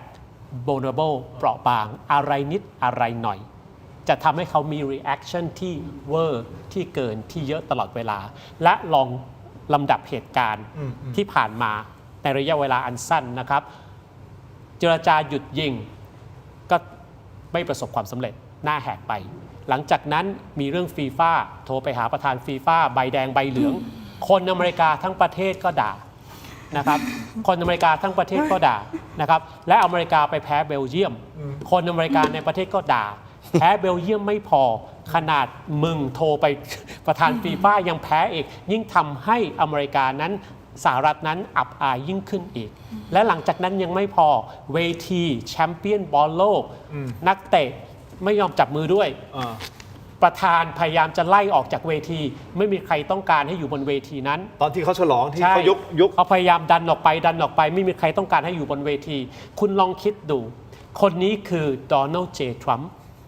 มหาเศรษฐีประธานาธิบดี2 สมัยผู้นำของนิกายมาก้าเขาอีโก้ขนาดไหนเขาเชื่อมั่นในตัวเองขนาดไหนเขาหลงตัวเองขนาดไหนและเหตุการณ์ไล่ๆกันเนี่ยทำให้เขารู้สึกไร้ค่าอ่อนแอปวกเปียกไม่มีใครฟังไม่มีใครเชื่อเพราะฉะนั้นแน่นอนที่สุดถ้าคุณเป็น vulnerable narcissist หลงตัวเองแบบเปราะบางคุณรับไม่ได้คุณทนไม่ไหวคุณต้องมีอะไรที่วากออกมาและนี่ก็คือหนึ่งในตัวอย่างอาจารย์โก้ครับผมกังวลอาจารย์โก้ว่าอาจจะไปสหรัฐอเมริกาไม่ได้แล้วนะครับหลังจากนี้แล้วทางทีมงานโปรดิวเซอร์คุณโบบอกว่าระวังนะครับเขาจะ slap นะฮะเขาจะฟ้องปิดปากคุณนะฮะกัมพูชาก็ไปไม่ได้สหรัฐก็ไปไม่ได้ผมพูดแบบนี้เดี๋ยวผมต้องไป renew 10 year visa ที่สถานทูตนะเขาแทนเขาปะไม่รู้สิผมไม่กล้าพูดออกไปเลยหลังจากนี้ เพราะว่าลูกผมยังเรียนที่อเมริกาโอเคผมคิดว่าผมก็จะพูดใหม่ว่าก็เป็นไปตามนโยบายของท่านประธานาธิบดีโดนัลด์ทรัมป์ก็วางไว้ยังไงก็ต้องเป็นอย่างนั้นเช่นกระทรวงอะไรนะ defense ก็เปลี่ยนเป็นกระทรวงสงครามกระทรวงสงครามก็ตามพันธกิจตามเป้าหมายที่ต้องไปให้ถึงกระทรวงสงครามทำอะไรบ้างกระทรวงสงครามเราจะยึดกรีนแลนด์เราจะยึดปานามาเราจะยึดแคนาดาเราจะยึดอิหร่านก็ การที่ไปทำภารกิจนี้ให้สำเร็จก็ต้องรีครูทคนเข้ามารีครูททหารเข้ามา เพื่อให้ตอบพันธกิจของกระทรวงสงคราม โอเค ใช่ไหมแค่นั้นเอง ตอบ กลางๆนะอาจารย์ อันนี้กลางๆนี่ผมวิเคราะห์ตามพันธกิจของกระทรวงนะ โอเค นะครับ ยังไปสหรัฐได้ ยังไปได้อยู่ ยังโอเค ไม่น่าจะได้ไปตั้งแต่แรกอยู่แล้ว เพราะฉะนั้นก็ อาจารย์เขาไม่ได้ไป ไม่เข้าได้มันก็รู้สึกว่ามันเป็นสิ่งที่แสดงให้เห็นถึงการเริ่มมีความไม่มั่นใจในตัวเองที่เกิดขึ้นแล้วล่ะว่าทั้งในส่วนตัวด้วยทั้งในภาพรวมของกองทัพด้วย หรือว่าในภาพรวมของประเทศด้วยนะคะเพราะฉะนั้นสิ่งที่โชว์ออกมาเนี่ยนอกจากจะเป็นความรู้สึกที่ตอบสนองความอารมณ์ของตัวเองแล้วเนี่ยแต่สิ่งหนึ่งมันฟ้องว่าคุณกำลังเริ่มไม่พร้อมแล้วไม่พร้อมกับเหตุการณ์ที่จะเกิดขึ้นในอนาคตแล้วคุณเริ่มต้องการไม่ได้แค่ต้องการคนอย่างเดียวเข้ามาในกองทัพแต่ว่าคุณกำลังต้องการการสนับสนุนที่เกิดขึ้นจากภายในประเทศ ประชาชน นะคะเพราะฉะนั้นมันกลายเป็นว่ามันเป็นความไม่พร้อมที่เกิดขึ้นแล้ว แต่ว่าจะภาพที่แสดงออกมามันก็คือตอบโจทย์ตอบอารมณ์สนองอารมณ์เขาแต่ว่าสิ่งที่สำคัญก็คือว่าความมั่นใจในวันแรกที่คุณกล้าไปทิ้งระเบิดเขาอ่ะมันไม่เท่าเดิมแล้วมันไม่เหมือนเดิมแล้ว อันเนี้ยที่สำคัญที่สหรัฐอเมริกาเองก็มีประชากรประมาณ200 กว่าล้านคนนะครับไม่ต้องบอกงี้ก่อนนะแน่นอนอ่ะโดนัลด์ทรัมป์เขาก็มีแฟนคลับของเขา ใช่ ก็ที่เชื่อมั่นในตัวเขา ใช่ แต่มีจำนวนไม่น้อยเหมือนกันนะที่ต่อต้านในสิ่งที่มันเกิดขึ้นณตอนนี้นะครับโดยเฉพาะมันก็จะมีดาราระดับฮอลลีวูดแถวหน้าหลายต่อหลายคนที่ออกมาแสดงความชัดเจนว่าเขาไม่ได้เห็นด้วยกับสิ่งที่มันเกิดขึ้น แล้วจนนำมาสู่การประท้วงครั้งก่อนที่โนคิงใช่ไหมครับที่ออกมาเป็นล้านๆคนใช่ไหมแล้วซึ่งจะมีรอบ 2 หรือเปล่าเราไม่แน่ใจนะครับคุณผู้ชมครับแต่ที่แน่ๆคำถามสุดท้ายที่จะถามทั้ง3ท่านคิดว่าตอนเนี้ยสถานการณ์ณตอนนี้เลยนะณตอนนี้ที่เราวิเคราะห์กันอยู่สหรัฐอเมริกาหรืออิหร่านใครได้เปรียบกว่ากันในเวทีนี้เอาอย่างนี้ก่อนที่จะไปฟังคำตอบทั้ง3ท่านผมขออนุญาตมอบของดีๆนะครับจากผู้สนับสนุนรายการของเรานะครับอาจารย์อัดนะครับอาจารย์โก้ขออนุญาตนะครับขอบคุณครับนี่นะครับคือเม็ดอมซิงค์พลัสผลิตภัณฑ์ไมบาซินจากเกรเตอร์ฟาร์มามี3สูตรที่มีคุณประโยชน์จากวิตามินหลากหลายชนิดครับเม็ดอมซิงค์พลัสวิตามินซีและโคคิวเทนกลิ่นองุ่นมะนาวเม็ดอมซิงค์พลัสลูทีนและบิวเบอรี่กลิ่นแบล็คเคอร์เรนต์เม็ดอมซิงค์พลัสเบต้ากลูแคนกลิ่นสตรอเบอรี่นะครับซึ่งมีส่วนช่วยในการทำหน้าที่ของระบบภูมิคุ้มกันและกระบวนการต่อต้านอนุมูลอิสระถ้าเจ็บคอไอหรืออยากเสริมภูมิคุ้มกันนะครับเลือกไมบาซินจากเกรเตอร์ฟาร์มาหาซื้อได้ที่ร้านสะดวกซื้อซุปเปอร์มาร์เก็ตนะร้านขายยาทั่วประเทศนะครับไมบาซินจากเกรเตอร์ฟาร์มาก้าวสู่60 ปีอย่างมั่นคงและยั่งยืนนะครับขอบคุณไมบาซินที่อยู่เคียงข้างถกไม่เถียงนะครับขอบคุณมากๆเลยนะครับถ้าไม่มีสปอนเซอร์เหล่านี้ใจดีที่อยู่กับเรานะครับเราคงไม่ได้ทำรายการเราคงไม่ได้ฟังการวิเคราะห์นะฮะที่เฉียบคมของวิทยากรหลายต่อหลายท่านนะครับขอบคุณนะครับนี่คุณผู้ชมครับนี่คือยาดมสมุนไพรตรามังกรทองจากอ้วยอโนสดนะครับมอบให้ท่านละ1 แพ็คนะครับหลังจากนี้อาจจะออกจากรายการแล้วอาจารย์อาจจะต้องดมเยอะๆนะครับแล้วก็ต้องเป็นแบบนั้นแหละครับ คาดหวังว่ามีคนบอกนะครับแหมลูกเรียนที่อเมริกาตอนนี้เปลี่ยนข้างเลยมาอวยสหรัฐแทนแล้ว อันนี้เขาแซวดิ คนลองต้องอยู่ให้รอดครับ ต้องอยู่เป็นเราต้องอยู่เป็นแต่ขอแนะนำครับยาน้ำแก้ร้อนในเขากุยจากอ้วยอันโอสถนะครับบรรเทาไข้ตัวร้อนทานได้ทั้งเด็กและผู้ใหญ่นะครับมีจำหน่ายตามร้านขายยาทั่วประเทศอ่านคำเตือนในฉลากและเอกสารกำกับผลิตภัณฑ์ก่อนใช้นะครับนี่คือยาน้ำแก้ร้อนในเขากุยจากอ้วยอันโอสถนะครับที่ผมมอบยาดมให้นี่คือยาดมสมุนไพรตรามังกรทองจากอ้วยอันโอสถเช่นเดียวกันนะครับคุณผู้ชมครับนี่ฮะยาน้ำแก้ร้อนในเขากุยจากอ้วยอันโอสถขอบคุณอ้วยอันโอสถนะครับที่อยู่เคียงข้างถกไม่เถียงครับขอบคุณมากๆเลยนะครับต่อกันที่ผงปรุงรสรสหนึ่งนะครับมีให้เลือกหลากหลายรสชาตินะครับปรุงอร่อยแน่รสหนึ่งนะครับคุณผู้ชมไม่ว่าจะเป็นรสไก่รสหมูรสเนื้อนะต้มผัดแกงทอดนะฮะยำหอมอร่อยได้ทันใจนะฮะคุณผู้ชมครับต้องรสหนึ่งNo. 1ปรุงอร่อยแน่รสหนึ่งนะครับโปรโมชั่นพิเศษ1 แถม 1และโปรโมชั่นสุดคุ้มอีกมากมายนะครับหาซื้อได้แล้ววันนี้ที่ Shopee Lazada TikTok Gourmet Market Food และซุปเปอร์มาร์เก็ตทั่วไปปรุงอร่อยแน่รสหนึ่งนะครับขอบคุณมากๆครับรสหนึ่งที่อยู่เคียงข้างถกไม่เถียงนะครับและแน่นอนรสหนึ่งก็มีของมามอบให้กับแขกรับเชิญของเราทั้ง3ท่านนะครับนี่คือผงปรุงรสรสหนึ่งครับ No. 1ปรุงอร่อยแน่รสหนึ่งครับขอบคุณมากๆครับอาจารย์ ขอบคุณครับอาจารย์โก้ ครับผม ขอบคุณมากๆครับผมดีครับขอบคุณมากครับ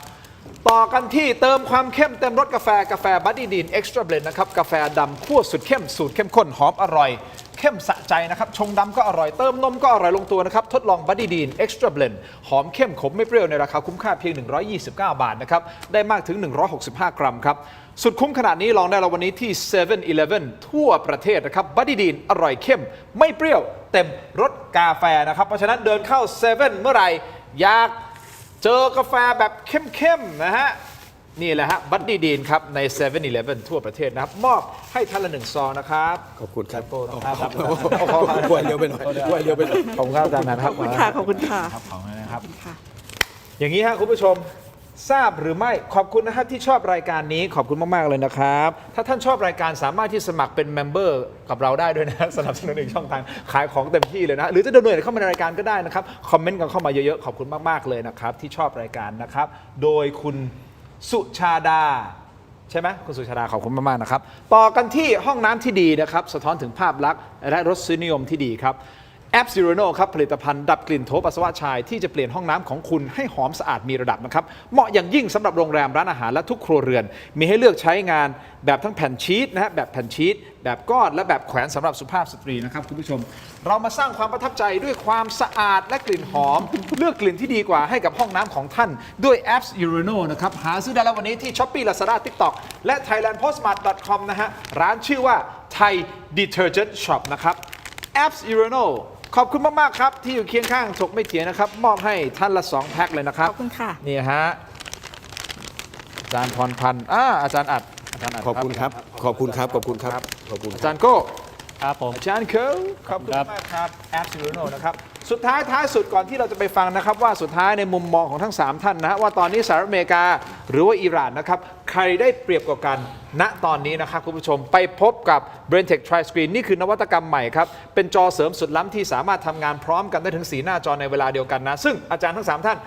อ่านคอมเมนต์ของคุณผู้ชมได้นะตอนนี้แล้วสดๆเลยนะครับเพราะเป็นจอเสริมที่มีความคมชัดระดับ Full HD และเชื่อมต่อง่ายสุดๆครับเพียงเสียบสาย USB Type C ก็ใช้งานได้ทันทีเลยนะครับถ้าท่านสนใจอันนี้ผมบอกได้เลยนะครับน้ำหนักเบาพกพาสะดวกด้วยกดเข้าไปที่หน้า Facebook ของ Tero Digital Facebook Tero Digital นะครับอย่าพลาดตอนสั่งซื้อใส่โค้ดด้วยนะฮะเรามีหลายขนาดนะฮะคุณผู้ชมเข้าไปศึกษาได้เลยนะฮะใส่โค้ด Let's Play AI Let's Play AI รับส่วนลดทันที 2,000 บาทครับขอบคุณมากๆครับไม่มีมอบให้นะฮะจอผมรู้อาจารย์อัดกำลังจะถามผมแล้วมีจอให้พวกเราไหมครับนั่นน่ะสิไม่มีฮะโอ้ตายแล้วแต่มีโค้ดให้ โอเคลด 2,000 บาทครับผมเอาละขอบคุณนะครับถูกต้องแล้วครับคุณ Star Ocean สปอนเซอร์ทำให้ช่องอยู่รอดถูกต้องครับเราอยู่รอดได้ด้วยสปอนเซอร์และด้วยการสนับสนุนของคุณผู้ชมทุกท่านขอบคุณที่คอมเมนต์กันเข้ามานะครับโดเนทเข้ามาก็ได้หรือว่าสมัครสมาชิกก็ได้นะครับคุณผู้ชมคำถามปิดท้ายเป็นคำถามที่ผมอยากรู้เหลือเกินว่าตอนนี้สถานการณ์สหรัฐอเมริกากับอิหร่านจริงๆสหรัฐอเมริกาเนี่ยจับมือกับอิสราเอลถูกต้องไหมฮะกับอิหร่านเนี่ยใครได้เปรียบกว่ากันณตอนนี้เริ่มต้นที่อันนี้เดี๋ยวจะหาว่าแบบนี่ไงคนนี้เขาโปรอิหร่านเพราะเคยไปอยู่อิหร่านมาก็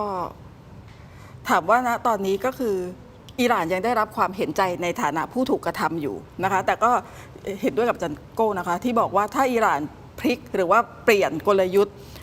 ดึงพันธมิตรเข้ามาในลักษณะที่ทำให้เกิดผลกระทบกับคนทั่วโลกหรือว่า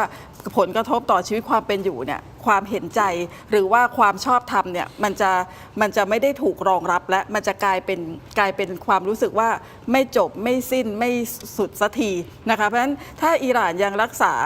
กษาบทบาทเดิมของตัวเองได้อยู่นะคะทั้งในเรื่องของการปกป้องตัวเองก็ตามแต่ว่าจะต้องไม่ไปกระทบกับคนอื่นหรือว่าไม่ทำให้คนอื่นเขาเดือดร้อนเนี่ยอิหร่านก็ยังอยู่ในสถานะที่เป็นมองว่าก็คือยังเป็นคนที่มีอำนาจในการต่อรองอยู่แต่ถ้า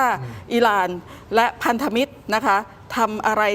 ที่มันส่งผลหรือทำให้คนอื่นรู้สึกว่าได้รับความเดือดร้อนเพิ่มมากขึ้นเนี่ยซึ่งเราก็ต้องตระหนักอยู่ตลอดว่าอิหร่าน เดิมก็ไม่ได้มีคนเห็นอกเห็นใจเท่าไหร่อยู่แล้ว ครับ แต่ว่าจากเหตุการณ์ที่ผ่านมาเนี่ยเขาได้รับความเห็นใจมาก ถ้าเขาพลิกบทบาทใช้การต่อรอง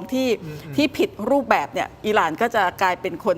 ที่เสียประโยชน์จากสงครามในครั้งนี้ เหมือนดูไม่จบไม่สิ้นน่ะมันมีทางลงแต่คุณก็ยื้ออยู่น่ะทำนู่นทำนี่ะ หรือไปจับมือกับ อ่า พวกตัวเองแล้วทำให้คนอื่นเดือดร้อนกลายเป็นว่าเอาคนทั้งโลกกลายเป็นฮะ เครื่องมือในการต่อรองเนี่ยอิหร่านก็อาจจะไม่ โอเค ไม่เป็นไปอย่างที่เป็นในตอนนี้ โอเคอ่ะอาจารย์อัดคิดว่า ครับ ตอนนี้ณตอนนี้เลยฮะใครได้ ผมคิดว่าโดยธรรมชาติเราก็จะเห็นอกเห็นใจคนที่อ่อนแอกว่าอิหร่านเหมือนคนที่ถูกรังแกจากสหรัฐอเมริกา ซึ่งเป็นมหาอำนาจของโลก ครับ แต่ช่วงแรก ๆ ของสงครามเนี่ยผมคิดว่าน้ำหนักการเชียร์เนี่ยให้กำลังใจอิหร่านมาก ๆ ช่วงแรกนะรอบแรก แต่ช่วงหลัง ๆ นี่ผมคิดว่าน้ำหนักเรตติ้งของอิหร่านลดลง เพราะอิหร่านเริ่มเล่นบทบาทที่ไม่ดีแล้วสำหรับโลกนี้ก็คืออิหร่านเอาฮอร์มุซเป็นตัวประกัน ซึ่งมันกระเทือนโลกทำไมคุณไม่เมื่อก่อนก็อยู่กันได้ สุดท้ายด้วยสัพพะกำลังของคุณที่สู้ไม่ได้เนี่ยคุณก็มีอาวุธเด็ดก็คือว่าช่องแคบฮอร์มุซซึ่